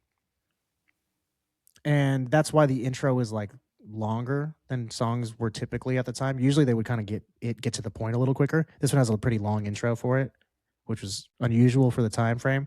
It's because they took out the spoken word intro. And this is another one of these songs that had a version of it become a hit many years later. In 1992, a version of this song by Paul Young hit number 22 on the Hot 100 and number 1 on the Adult Contemporary. It was like very popular in 92. Damn. This one I actually do know the reason for. It's because of the film Fried Green Tomatoes. Oh, shit. It contains a version of this one. So it's a good movie. I really liked this song a lot. I wasn't familiar with it, but I did enjoy it quite a bit. I know I've heard it before, but no, I do like this song. I like a lot of the music that's on this list, even if not even just the top 5. I feel like most years I'm able to find a good amount of music I like. This is one of the strongest years, I think, because like the top 5, I really enjoyed every song on it. Yeah, they're all really good. Yeah, this is probably my favorite top 5. Could be. I'd have to look through it. We've done 40 episodes at this point, but that could be my favorite top 5. Okay, moving on to number 2. This one actually is probably my favorite song in the top 5. I was shocked to see this hit so high. Number 2 is 96 Tears by Question Mark and the Mysterians. It was released sometime in August of 1966. It spent only 1 week at the top of the charts. It did do a total of 9 weeks within the top 10. So really none of these songs performed that well. Or I guess it's probably more along the lines of a ton of different songs all did equally well. Like there was not a dominating bunch of songs this year. It was just like, this one did 1 week at number 1. That's it. And there are kind of, we'll see even on the number 1, that's kind of even more shocking. But yeah, like that number 3 for the year's end only peaked at number 7. So interesting year of music. A bunch of really cool, way different things coming out. Yes. This one is number 213 on Rolling Stone's 500 Greatest Songs of All Time in their 2010 list. They update the positions and stuff like that, but as of 2010, this was number 213. It started locally on Michigan radio before spreading actually first to Canada. That's where they became a hit. It went over the border, did huge in Canada, came back over to the United States, and they got to be stars in their homeland. This is like a dope song. This is one of the songs that's like on my rotation pretty consistently anyway. Yeah. As I said, I was so shocked that this was so high up. I mean, I thought that this would have been, I mean, it is pretty groundbreaking, but when you look at the music for the year, there was a lot of this going on, but most of it wasn't this popular. True. There's a lot of really, really impressive bands that were doing some crazy stuff that didn't chart that high or at all. And I was very shocked to see this garage rock kind of psychedelic song hitting up to number 2 was pretty cool.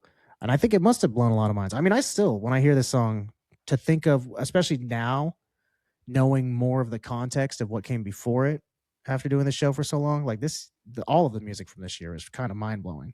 You're like, man, what happened between the last year and this year? Yeah. 65, we did have Wooly Bully make it to number 1, which was weird. that was like the ushering in of garage rock, but that song's a lot more simple than a lot of the stuff you see this year. So yeah, there are rumors that initially it was titled 69 Tears, but that has been denied by ? Which is cool that that's actually what he goes by. When I started reading like quotes from ? I was like, that's sick. His real name is Rudy Martinez. Also kind of cool that a Hispanic-led band would be this big at this time. That's probably why he had to switch it to ? I don't think people wanted to listen to Rudy Martinez. They're like, who? Yeah. The Stranglers released a version in 1990 that went to number 9 in Ireland and 17 in the UK. So another one that kind of randomly popped up much later. ? and the Mysterians back in 66 also came out with a Spanish version. Aretha Franklin covered the song for her second studio album, Aretha Arrives, in 1967. Oh, that's a really strange song for an Aretha cover. Yeah, it is a strange song. It was just popular, maybe. That's why she wanted to do it. Yeah. Let's see. Hold on. 96 Tears, Aretha.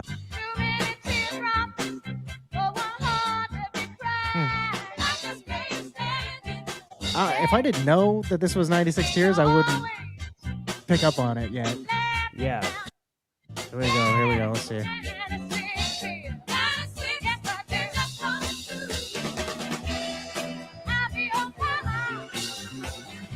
I gotta say, yeah, that's like what you want from a cover, is to do it in your version of it, and that just sounded like an Aretha Franklin song. That did not sound like a cover of someone else's song. I could have heard that, listened to the whole thing, and never would have known that was the same song, actually. Yeah, no, for sure. She did great. And the band was, the music behind her was super cool, too. Yeah, I mean, it totally just seems like, actually, if you didn't know for sure and you heard that one and knew it came out in 67 and didn't know when the ? version came out, you might be like, did they cover that Aretha Franklin song and make it way, way different, Yeah. Mm-hmm. All right, let's move on to number 1, California Dreamin' by the Mamas and the Papas. Written by John and Michelle Phillips, released in December, I should say, of 1965. The song peaked at number 4 on the Billboard Top 100 and lasted 7 weeks. I can't believe it was only on the top 10 for 7 weeks at number 4, and it's number 1 for the year. Like I said, just an interesting year for music. Yeah, like you said, there just is a lot of things competing. There has to be. Yeah, a lot of different sounds, a lot of new stuff coming out. Yeah, that's for sure. This is also unique for the time. Yeah, definitely. It went certified platinum 3 times. It was introduced into the Grammy Hall of Fame in 2001. And then in 2021, Rolling Stone placed it at their number 420 of the top 500 songs of all time. Nice. You know what lands on 420? Easter. Yeah. Sometimes. This song, I growing up my entire life, thought it was a Beach Boys song Yeah, I definitely could see that. because, well, they also cover it too. Oh yeah. So I don't think I just ever really realized the difference That there were between two the different two. versions. Yeah. Yeah. Also, I think of a lot of the times when you think of the Mamas and the Papas, your mind immediately goes to Cass Elliot. That's like what most people know of from they just know of her. So, and a lot of the songs too, you kind of consider from her are songs she did after the Mamas and the Papas. But so you kind of expect her to be the lead singer. So when she's not, your brain doesn't immediately think that this is a Mamas and Papas song. Would be my guess. This song was written in 1963 when John and Michelle lived in New York. They had been like already familiar with Barry McGuire, who was a musician. He introduced them to Lou Adler, who was the head of Dunhill Records. When they met, they showed Lou Adler the song that they had written, and he had them sing backup for McGuire on the track initially. So he was like, yeah, we'll record your song. And they brought it in. They let their buddy Barry McGuire record it first, and they got to sing backup on it. When Adler heard them like doing the backups, he was like, oh shit, we might need to cut this song again real quick. And he had them, everything was left the same. The backing track, the music was all left exactly how it had been. He just had Denny Doherty of the Mamas and the Papas cut the lead vocal. They used the same backing tracks they had used for McGuire too. Oh, damn. The only thing that they added in that was different was a little bit of some instrumentation, namely the flute solo. I think initially was a big part of this song. Yeah, for sure. I think it was initially a guitar or piano or something, but they changed it to flute, which was actually improvised, the solo. Oh, dope. Yeah, so like the most recognizable part of the song was a late addition that was improvised, just sort of a thrown in there sort of deal. That's cool. Good for them. Very cool. You can actually still hear Barry McGuire in the opening of the song briefly. Which, yeah, I heard that. I wasn't able to verify that myself, but supposedly you can still hear him in there. I did listen to, you can find his version. His version came out first. And I put it in on the Spotify list. That was one I threw on there kind of late. I can put it on right now. Might as well. All the leaves are brown. Sounds like a fucking joke version of it. It sounds like a guy's doing it in karaoke. Yeah, I know. Like a bad version of it. It's also mixed really poorly. California dreaming. This would be my new karaoke song. This version of it. Yeah, you gotta look for the Barry McGuire version. It's the same track. It just has a different, like I said, no flute solo. Oh, hold on, right here.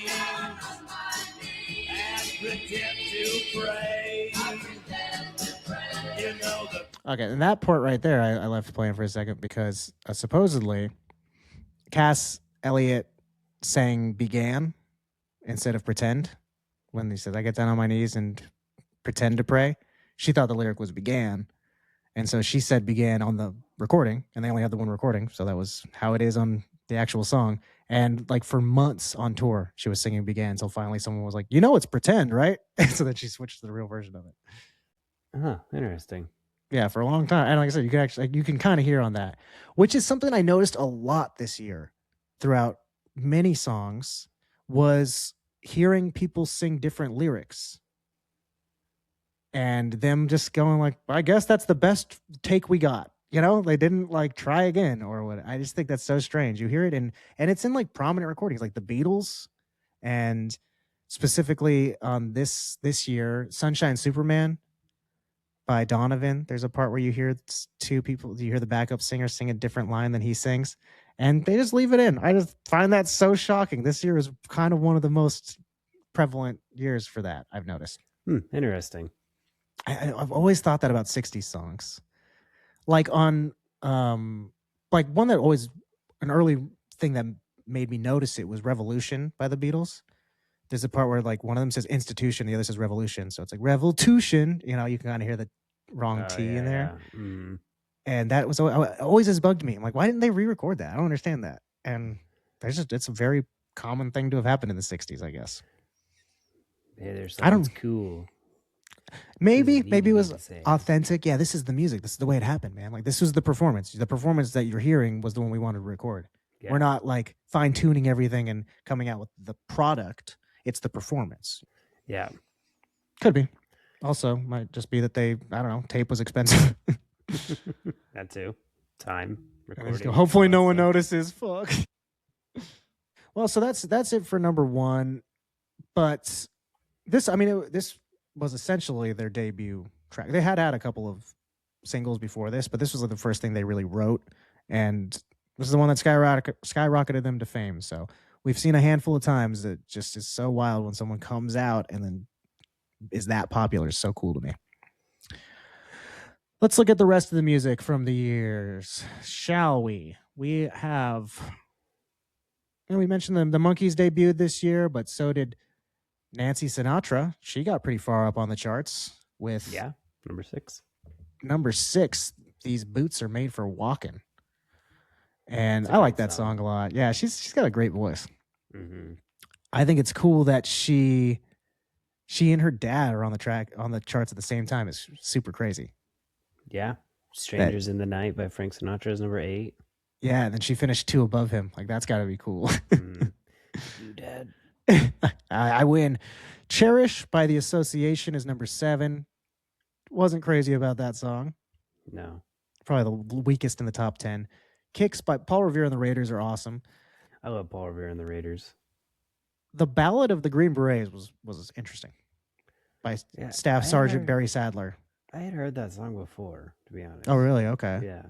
I didn't know it, and I just thought it was interesting because this is maybe the last like positive thing associated with the Vietnam War the public had. Oh, yeah. Mm-hmm. Like, attitudes are going to change in a year, basically. 67 really is like when everyone kind of decides they're not cool with this anymore. So yeah. Little Red Riding Hood finished pretty high up on the list from Sam Sham and the Pharaohs. We saw them, finish. Wooly Bully was number 1 last year. So it's cool to see they still had some staying power on the charts. Little Red Riding Hood's on my Halloween playlist. Oh, that's a good one for Halloween playlist. Wow. Working in a Coal Mine. I love that song. That's a really good one. I love that song. Lee Dorsey. Yeah, I love that song. Whoop, I'm gonna slip down. That's such a good one. I was surprised that the Rolling Stones and the Beatles weren't higher up in the list for people liking them so much and having so much that was based off of them. Maybe the Stones more than the Beatles. I guess the Stones had a lot of people who were like mimicking them. Yeah, at this year specifically. Yeah, the Beatles still had not. I think actually that's something you kind of. A lot of times, people who really like the Beatles and stuff talk about how influential they were. But I think when you look at it right now, you can kind of see they hadn't started copying other people yet. So We Can Work It Out is as high as they got on the charts this year. But you have 96 Tears, and then after this year is when the Beatles did Sgt. Pepper. Yeah. So they're changing things up. However, though, all of that, I should move. I've been dancing around this for a while, so I'm going to go ahead and say what I was going to say about the Beatles. In July 29th, 4 interviews were published in Datebook, which was a U.S. magazine. It was one with each of the individual Beatles. It was kind of one-on-one interviews. They had originally been posted in a weekly series in the Evening Standard in the UK back in March. To no fanfare. Nobody really gave a shit. People were excited to see Beatles stuff, but they didn't get upset. Newsweek in the US would reference the content of these articles in March to no fanfare. The interview was published in Detroit Magazine in April, and it was published in July in Newsweek, all without issue. But when it was published in Datebook on July 29th, the editor of Datebook, Art Unger, included some pull quotes on the cover next to the Beatles' names. The one next to John Lennon actually would prove to be the most incendiary. He was expecting the one next to Paul to be the big ticket item. Next to John, John's name, it said, "I don't know which will go first, rock and roll or Christianity." So this is tying into that Easter stuff we're talking about. This led to a huge, huge backlash of American Beatle audience. Like I said, they said this was from a UK audience. UK didn't care. It got reprinted a couple times here. People didn't really care. But we saw with the Time magazine article, American Christian audiences are going to see some words and then freak out without reading what was inside. So that's what happened here. Got mad at 2 covers without knowing what was actually inside of the articles. Again, Art Unger thought Paul McCartney was going to be the one who drew a bunch of the ire from American citizens. So it was just his face on the cover. It wasn't even a picture of all the Beatles. It was just Paul McCartney. His quote said, "It's a lousy country where anyone black is a dirty N-word." He didn't censor it. Yeah, it was Paul McCartney and his views on how America treats its citizens. So they thought America was going to get mad at Paul McCartney over that, but they didn't. They're like, well, yeah, we know that. America was like, yeah, of course. What did you say about Christianity? And that is what happened. That's what occurred. Shows you where our priorities are. Unger sent copies to different radio stations throughout the country.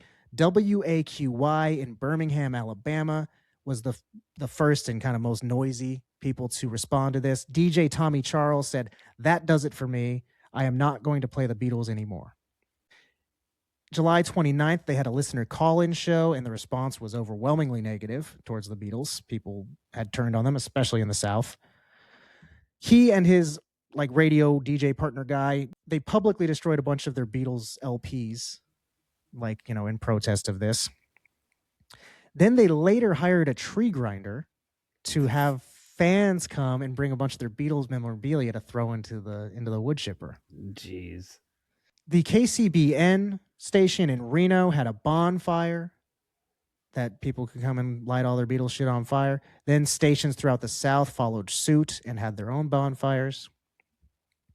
Paul McCartney said in response to this, he said it was hysterical, low-grade American thinking, which, kind of digging yourself a grave, but... Right. All of this coincided with the release of their album Yesterday and Today, which was like a U.S. version of, they used to have U.S. versions of albums, which is actually kind of funny that we as American citizens don't know about the U.S. versions anymore. We only go off the U.K. versions of their albums. It's like we didn't get Revolver here. We got Yesterday and Today. And it compiled music from a couple different old albums. But this one's very famous because the cover of it featured the Beatles wearing white butcher's smocks and covered in fake blood and raw meat and baby doll parts, like dismembered baby heads and stuff like that. And they're all smiling and holding torsos and shit like that. And so people were like, what the fuck's going on? Actually, it was kind of a little bit, I've seen it before and I kind of just had written it off as rock and roll kind of stuff. And now I'm going back and with all the political landscape of stuff today, I was kind of like, all right, it's not a good look. Why are we having chopped up babies on this? So just like a middle finger to them? I guess it was supposed to be how the U.S. producers were chopping up their music, their babies, to reconstitute it for American audiences. It's like you're taking our artwork and fucking it up by making these American versions of the albums that we worked so hard on. And so to emulate that, they showed that baby cover, I guess. So, but that mixed with this quote from John Lennon, people are now thinking the Beatles are demons. You know what I mean? They're upset twofold now. Part of the Church of Satan. Yeah, exactly. They're like, "What? We just heard about where these guys are spending their Sundays." Their music got banned in South Africa and Spain, I guess religious places. The KKK began protesting their shows and visibly coming and picketing them.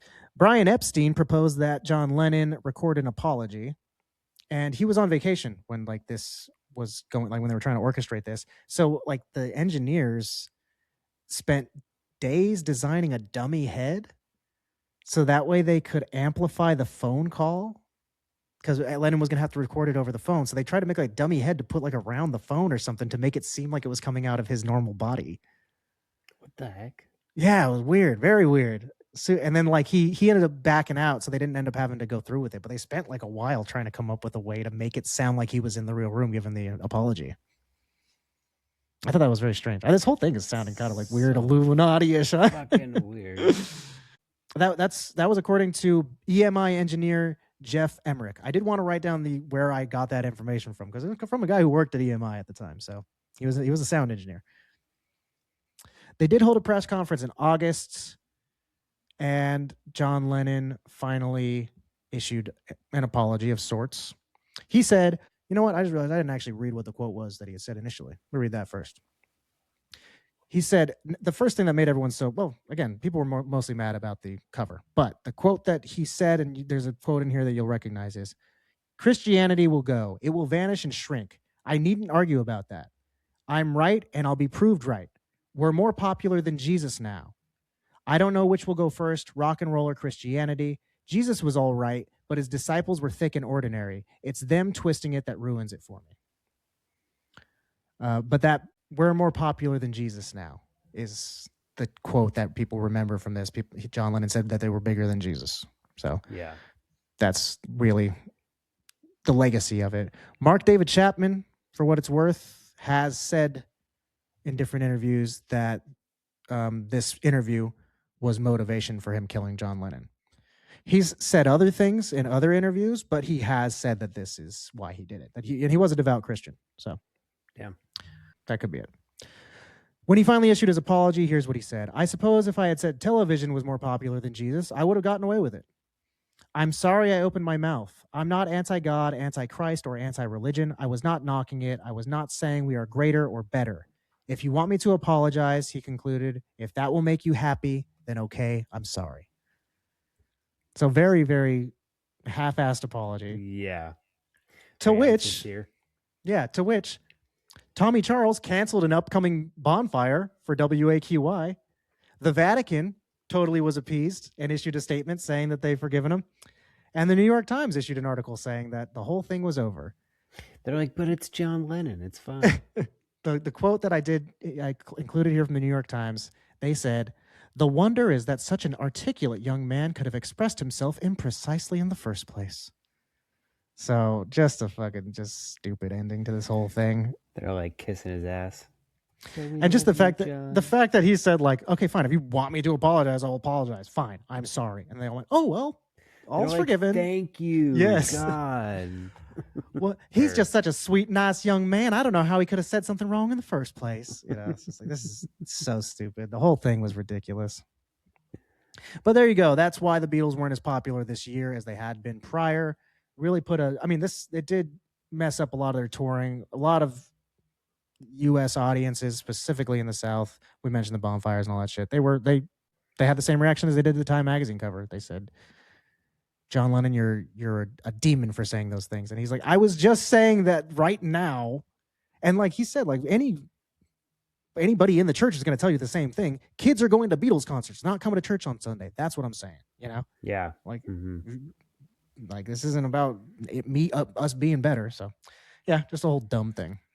One more song I want to point out that wasn't on the list because the original version of this song is not on Spotify, but came out this year and ties into Easter as well, is the original version of the song Jesus Is Just All Right. Came out in 1966. Oh, okay. It was actually like a gospel song by the Art Reynolds Singers initially. So you can hear it. I mean, I found it on YouTube. It just isn't on Spotify, but you know, people know the song. It would be popular for a couple different artists going forward, namely the Doobie Brothers. But that was another song that was pro-Christianity. Yep. So, speaking of pro-Christianity, let's get out of the music and into the movie section of the podcast, where this week we've got just the most biblical movie you could imagine, folks, to celebrate Easter. The number one movie in the country in the year 1966 was called The Bible. In the beginning. It kind of seemed like that might have been the official title of it initially, and it sort of has dropped that in a lot of places. And in some places, it still maintains it. So, I don't know, the title might actually be officially The Bible in the Beginning. This came out September 28th of 1966, directed by John Huston, written by Christopher Fry, who was assisted by Jonathan Griffin, Ivo Pirelli, and Vittorio Bonicelli. I'm assuming assisted by, I didn't find anything that really explained what that meant, but I'm assuming it's just like compiling the research of the Bible. And maybe some of these people were like clergy or something like that.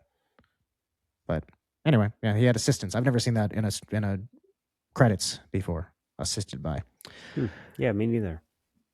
It starred Michael Parks, Ula Bergrid, Richard Harris, John Huston, and George C. Scott. The budget for this movie, $18 million, and the gross was $34.9 million. So not a very huge sum. It's kind of, I mean, I guess movies weren't that popular, it seems, back then, because it's not a lot of money. And we'll talk about how that fared for them, that gross.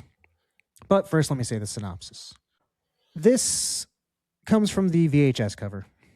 The greatest stories ever told are masterfully recreated by legendary director John Huston in the glorious epic The Bible.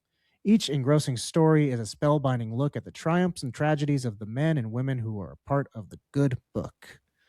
So, it's just about the Bible. This covers the first 22 chapters of Genesis, if you must know, folks. Okie dokie, let's get on and talk about the Bible. Now, have you seen this film? No, this is my first time. Had you read the book? Yes, I have. Not like cover to cover, but I've read most of Genesis. Yeah, actually, I think I probably have read all of the stories that are contained in the movie. I did know all of these from the page, actually, now that I'm thinking about it. Yeah. I was trying to remember. It's been a while since I've read a lot of them, but as they were going on, I was trying to remember what was included and what wasn't. Because there were a couple things that seemed like to save face a little bit, they omitted. This movie is, we were talking before, was this a good one for Easter? I mean, it's kind of what we had left out of all the movies that we could have possibly chosen. I think Ben-Hur maybe more directly talks about the Jesus story, so it could have fit maybe better, but this seemed like a movie that on Easter Sunday, if I went over to my grandma's house, she would have made me watch this. Yeah, for sure. So I thought it fit. I mean, to be honest, I liked the movie. What'd you think? I was entertained, I think. I thought that there were large portions of it that were very boring, I thought, and it was a mixed bag. There were some really cool things in there. There was some like just to get it out of the way, the ark scenes were awesome, like the way the ark looked. Oh yeah, like him sliding down, that was really cool. He slides down in his butt, like that was really cool. The shooting with all the animals is pretty neat, but the way that they all talked was kind of silly to me. I just think like I don't see the purpose of leaving, because that's not how they talked. That was the translation when they translated. It was translated into modern English at that point. Like that was modern for the people who were reading it. They didn't read it in old timey shit. That would be stupid. So it's dumb that we keep that around. It should be updated. Like that would make more sense, unless you're translating it directly from the ancient Hebrew and Greek, which you're not. Then just fucking use regular words, you know? Yeah. So I don't know. There's just some stuff that I felt like it was a little stodgy, I guess. Like doing that, having a lot of, and then he beget Shem, who begat this person. I was like, we don't need that. But I think it kind of seemed a little pandery to me a little bit, because John Huston is famously an atheist. So for him to direct this movie was just a weird thing all around. Yeah, that's true. And so for him to take so much care to be doing those things, like I better show who begat who, kind of feels like you're just trying to sell a movie to a crowd that likes that stuff. You know what I mean? Which I guess how movies are. But, it didn't seem like he was making a movie he wanted to make necessarily. Yeah.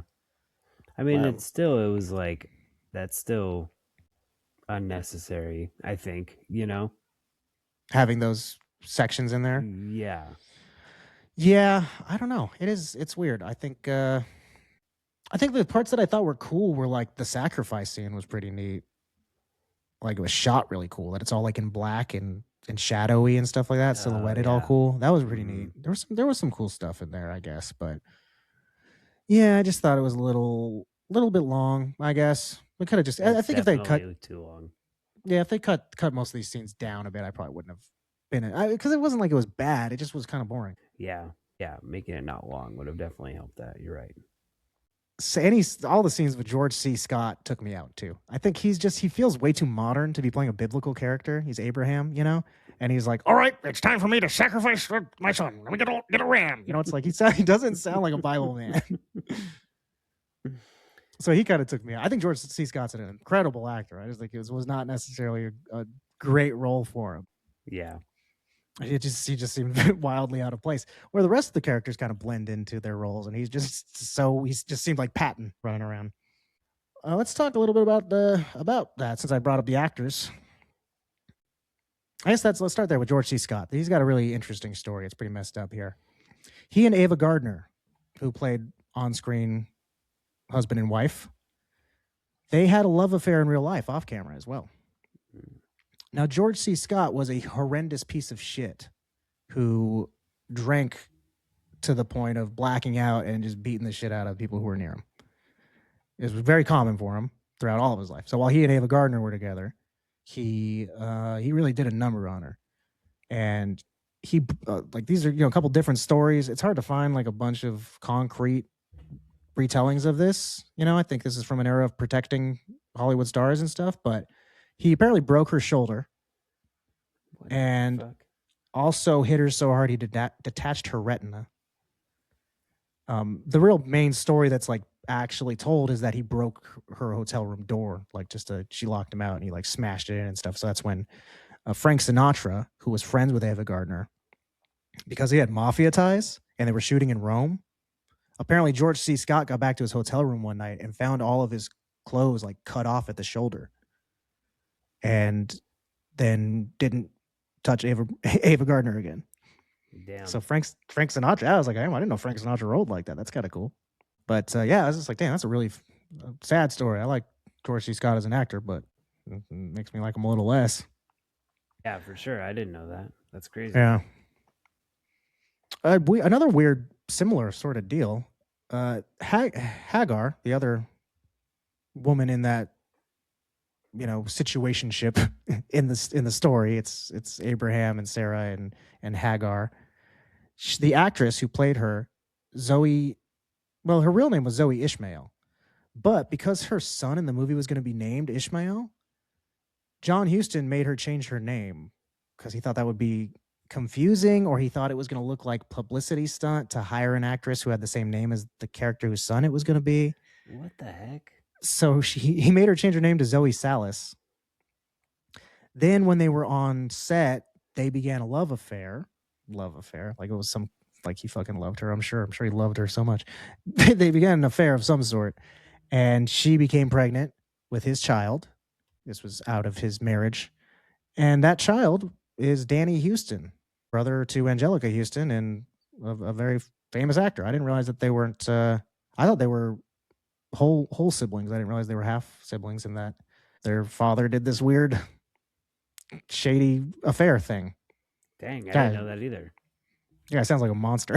Made her change her name and then raise his kid and stuff like that. And it's like, it's also weirdly parallels her story that she was acting out on screen, where she's the other woman raising this other kid. Like, that's super strange, Yeah. And Angelica Huston is 10 years older than Danny. So she already had another child that she's having to look at, like him raising Angelica and not paying as much attention to Danny and stuff. Really, this movie had a lot, for being the Bible, pretty messed up backstories.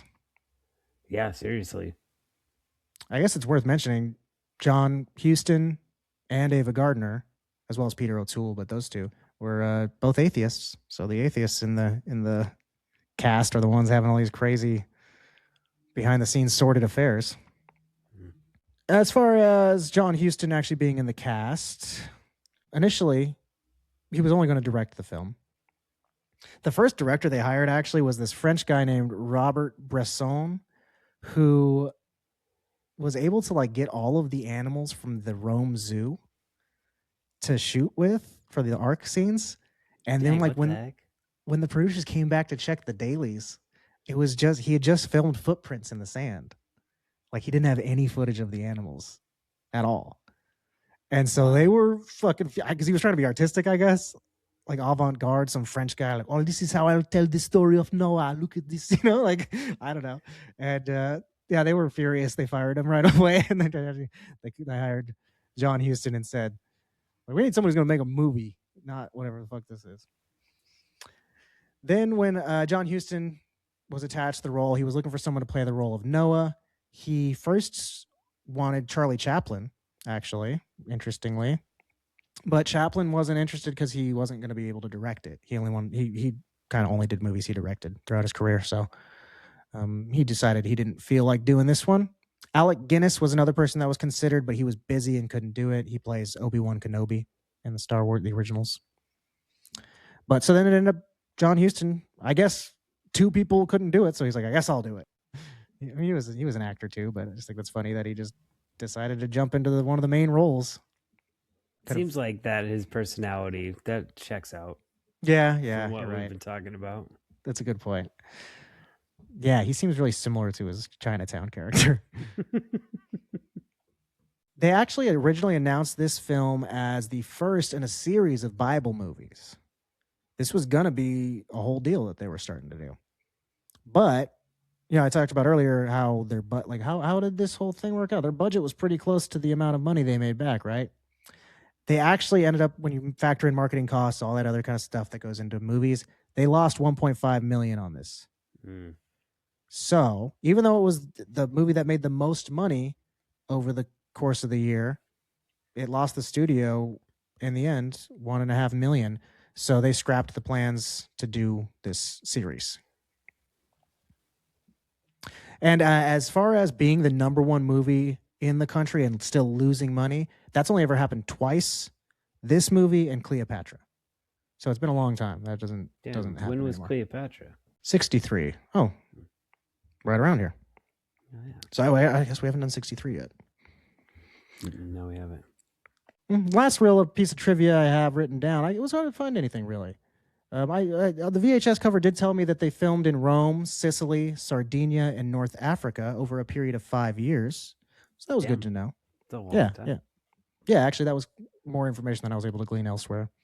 And the only other thing I got written down here is that as John Huston was walking away from the elephant, when he's like petting him and stuff like that, and he starts to walk away, the elephant grabs him and like pulls him back.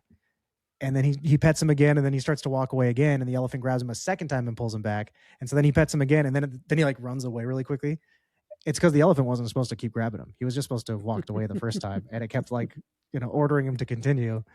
And so he was scared, he didn't. I gotta get out of here.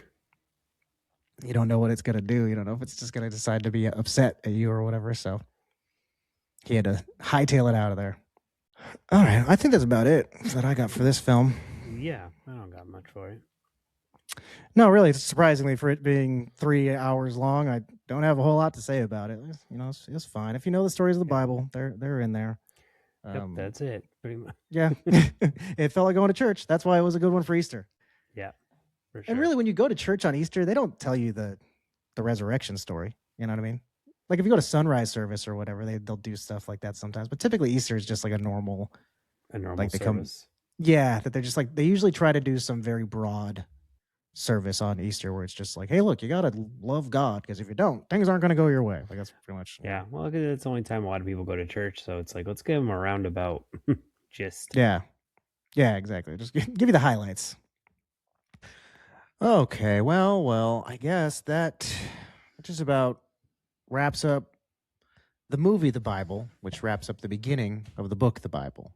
We'll see if they ever end up making more of these. The Genesis, I think, as they call it. Yeah, we'll see if Dino De Laurentiis gets back around to his idea of making more of these movies. He wanted to do the whole Bible, so he's still got time. It's only been 60 years. Is that? I think other people are picking it up at this point. Do we count Passion of the Christ as like the spiritual successor to this movie? The tail end, wrapping it up. Well, let's wrap it up ourselves here and give this a rating. So out of a scale of 1,966 pillars of salt. Deal. Okay. I'm going to say 1,166. I don't think this was as good as like the epics that we've watched prior. You know what I mean? The biblical epics that we've watched, even just for this show. So I think pretty much all of those were better than this one, I think. I agree. People said this killed the epic. That because of the fact that this one lost money, this was one of the last really big Hollywood productions like this, where they put all this money into, and it was this huge biblical story and everything. So, uh, whether that's true or not, I mean, there were a couple afterwards, but none of them. There was never as big a deal as it used to be beforehand. And yeah, definitely the older ones were better than this one. I was just surprised to see that people were still watching that type of epic going on. I didn't rate it yet myself. I'm gonna give this one. I was already thinking 1,200 pillars of salt beforehand. Actually, I was surprised that your rating was lower than mine because it seemed like you liked it more than I did. I thought, but I think I I was just guess rating it against the other ones. yeah, You know what that's I good. mean? Yeah, in context of everything else that's come. Yeah, and that's the nice thing about doing the show the way we have. It's like in 1966, you would have been like, okay, I see what you're trying to do, but we've already seen Ben-Hur and Yeah. Spartacus and all these other things. All right, John Houston, nice try, but God still is the best. His version is still the best version of the Bible to come out. So, the real tale. the unadulterated truth. All right, let's take a look at the rest of the movies real quick that came out in 1966. As far as stuff that I recognize, not a whole bunch No, that not a whole happened. lot. The top 5 movies are number 1's The Bible, number 2 is Hawaii, which was also like a movie. It was a period piece of some guy who was like a missionary that was bringing the word to Hawaii. So it was another religious movie. Who's Afraid of Virginia Woolf? I've started to watch. It's a movie that's I've read the play, and I like wanted to watch the movie to get an idea of the performances and stuff, because I wanted to read the play before watching it, just to like I don't think I've ever like read a play before seeing a performance of it. So I wanted to like just have the context of it in my mind, be uninformed by anybody else's ideas of it. So I've started the movie. I just haven't never finished it. The one part I know about it though is there's a part, I don't know what I've seen it in. There's this part where the part of this movie is playing in the background of another movie, and it's a part where someone, like, there's a drunk woman in the scene is saying, "Hump the hostess, hump the hostess," and I don't know what I've seen that little clip in, but I know it's from Virginia Woolf, and I know I've seen it elsewhere, but I just don't remember what movie it plays in. I've never even heard of this movie, I don't think. No, I'm surprised it was number 3. It's a very dry. It's a weird. It's a cool movie. I mean, it's a cool story. It's interesting that it was this high up. It's like a young couple. The husband gets a job at a university, and they go to have dinner with an older couple who works at the husband works at the university, and they're just a couple that's like super at each other's throats. Super. They get really drunk all night and just are sniping at each other back and forth, and they really are picking on the younger couple, and they get drunk and they kind of just. They're just kind of real nasty to each other. It's a weird story. It's like a cool play. It's an interesting movie, but that's pretty. The different times. Weird that was for it to number be 3. Number 3, yeah. Yeah, number 4 is The Sand Pebbles. Don't know what that one is, and number 5 is A Man for All Seasons. So yeah, and I'm not just really different stuff that they had going on. Interestingly here, not anywhere near the top of the list. I can't believe this isn't in the top 24 movies on the box office list, but The Good, the Bad, and the Ugly came out this year. Oh. I had never seen it before. I watched it this week to prep. Oh yeah, what'd you think? Oh, I thought it was great. Have you seen it before? Yeah, I've seen it before. It's a great movie. Yeah, I'd never seen any of them. It's a technically a trilogy, or it's a so-called trilogy, but they're not really connected, right? Yeah, they just like have the same person, like James Bond kind of thing, isn't? I think that's how that makes sense. And I had never seen them because of the fact that I didn't know which one was first, and then like I had to, do I really want to sit down and watch all of them? And I would see for a few dollars more streaming somewhere and think, oh, I have to see A Fistful of Dollars. You know what I mean? And I just kind of was something that was just a weird mental barrier for me watching these movies. So I finally just decided to sit down and watch it. I thought it was great. It was a way less serious movie than I thought it would be. Like, I expected it to take itself so, he's so, I'm such a cool cowboy. And it's like, but it's funny. Like, there's a lot of silly stuff that happens in it. It's kind of a comedy, actually. I was surprised. Yeah, it is. I haven't seen it in a super long time, to be honest, since I was a kid, but I have to watch it again, I guess. Yeah, there's like a lot of like part of it. Maybe I was just too young to understand. There's a lot of like and- smash cut things, like where it's sort of like, where they're like, oh, we better, be sneaky or whatever. And it's all whomp, whomp, they're in handcuffs the next thing or whatever, something like that. I can't remember what the scene is, but something similar to that. There's a couple just things that made me laugh in it. Another movie that came out this year that is actually probably the two biggest things that happened from this year were The Good, the Bad, and the Ugly, and another one that didn't make a huge splash at the time. Winnie the Pooh and the Honey Tree is the first Disney animated Winnie the Pooh theatrical short to come out. After the book, novel, Yeah. whatever you want to call it. I don't know. Yeah, I actually did watch that in preparation. Oh, cool. I haven't seen it in a long time, but yeah, I got the sweater on. Oh, nice. This is actually... Hell yeah. It's actually Megan's sweater, but I was like, oh, hey, this will work. But I actually was looking through stuff and I thought, when did Winnie the Pooh come out? And then found out that the first thing came out this year, so I wouldn't have noticed that otherwise. Which it's the Honey Tree. I love that one where he goes up in a cloud, or he tries to trick the bees into thinking he's a cloud to get their honey. Mm-hmm. Yeah, and he ties himself to a balloon. Yeah, that's a good one. Any other stuff you got to say about movies? I really wanted to watch Island of Terror, and I didn't. I didn't see that one. It looks like it would be like a Mystery Science Theater movie. Oh, that's a good point, actually. Let me check that out real fast. I want to see if we look at the list of Mystery Science Theater movies, how many of these came out in 1966 initially, So it's like what we might have actually seen some of these. Gamera versus Barugon. Women of the Prehistoric Planet. That sounds awesome. Godzilla versus the Sea Monster.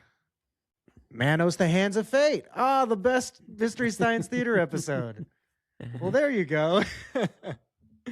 Okay, sweet. Well, that's Secret Agent Super Dragon, The Wild Wild World of Batwoman, Red Zone Cuba, Agent for Harm, The Projected Man, The Deadly Bees, The Christmas That Almost Wasn't. I have seen that one too. The Bubble. I think I've seen that one. But no, the best one for sure is Manos, the Hands of Fate. That's like my favorite episode of Mystery Science Theater. All-time classic. Oh, yeah. So that's like when they go out to the fields, right? To that weird just middle of the desert. Yeah. Like shack. Yeah, that's like a hotel or something like that. It's supposed to be like his dad's ranch or family's ranch. They're just on a drive and then their car breaks down or something like that. I can't remember exactly why they're there, but it's like this the cult leader is the guy who owns it. It's a really good Torgo, that's the guy's name. Torgo. He's the groundskeeper. He's so funny in that movie. Oh, that's a really good one. So if you want to see a great horror movie from 1966, check out Manos, The Hands of Fate. And I think I might have actually watched it once without Joel and the Bots being there. I think I watched it one time, just raw to see. That's hard to do, I'm sure. Yeah, it's like these movies are so bad they're funny. So that's cool. That was a good idea to look into that, because that is one of the most celebrated episodes of the show. So cool. All right, that was a good way to finish off the movies, right? Okay, finished off the movies. Now it's time to finish off the entire show. So only thing we have left to do is decide what is the one thing you're going to keep from the year 1966. All else will be erased from the record. Dang, there's a lot of good ones on here. I didn't mention earlier, just for consideration, because I will point it out, I wore this hat because Vans was started in 1966 as well. Oh, yeah. So I definitely don't want to neglect to say that. So, might as well just say that since I'm on the subject. I'll say Vans. I've worn Vans throughout my life. I would just have, how many memories would I have been barefoot for now if Vans never existed? I skated in them for years. They're like a really classic they were like the coolest shoe at some point. At one point during any person's life, I think they have thought Vans were the coolest shoe. Like when you're Yeah. 13 or whatever, you're like, oh, I gotta get a pair of Vans, some slip-ons and stuff. So I'll say Vans. The Plus, I'm wearing classics. this I love hat. the Vans classics. Yeah. No, you still wear those blue ones all the time. Oh yeah. I am keeping How the Grinch Stole Christmas. Very, very wise choice. It was one of my favorite things growing up, and then when the Jim Carrey Grinch came out, it was great, and I don't think we would have had it without this. So Probably not. No, snowball roll. Actually kind of one of the few properties of Dr. Seuss that like I can say I don't know for sure if I've even read the book. I'm sure I must have. I think I have. I know I have. Yeah. No, now I'm remembering. And it's like, yeah, the Grinch is black and white. He's not really green in it. Mm-hmm. Yeah. And he just looks a little different. But yeah, no, it's like mostly you think of the cartoon version of it. You know, that's like your memory of it. And then there's the Jim Carrey version of that. But like you think of the green Grinch and the rhyming and all that, hearing it out loud and stuff like that. His voice. Yeah. Like that, whoever narrated him. But yeah, that's a great choice to save. So, and it's also kind of Easter-ish. Well, you don't have Easter without Christmas. That's true. Mm-hmm. Yeah, so that's a good choice for this week. Okay. All right, everyone. Speaking of Easter, that wraps it up for our Easter special. I hope you had a great time in 1966, the most religious year that you could possibly attend. I hope you guys, saw what you needed to see in church. It touched your spirits accordingly. I hope you got whatever you wanted in your Easter baskets. I hope you found all your eggs. Don't leave any eggs in 1966. They'll be rotten as fuck when we get back to the present day. Gross. So, no, this egg's been sitting under the couch for the last 60 years. All right, with that, we will say good night to everyone else. It's a shame that Easter's over. It's everyone's favorite holiday. I know when we get to the next holiday, we're all going to be looking back at Easter and thinking, we wish we were then.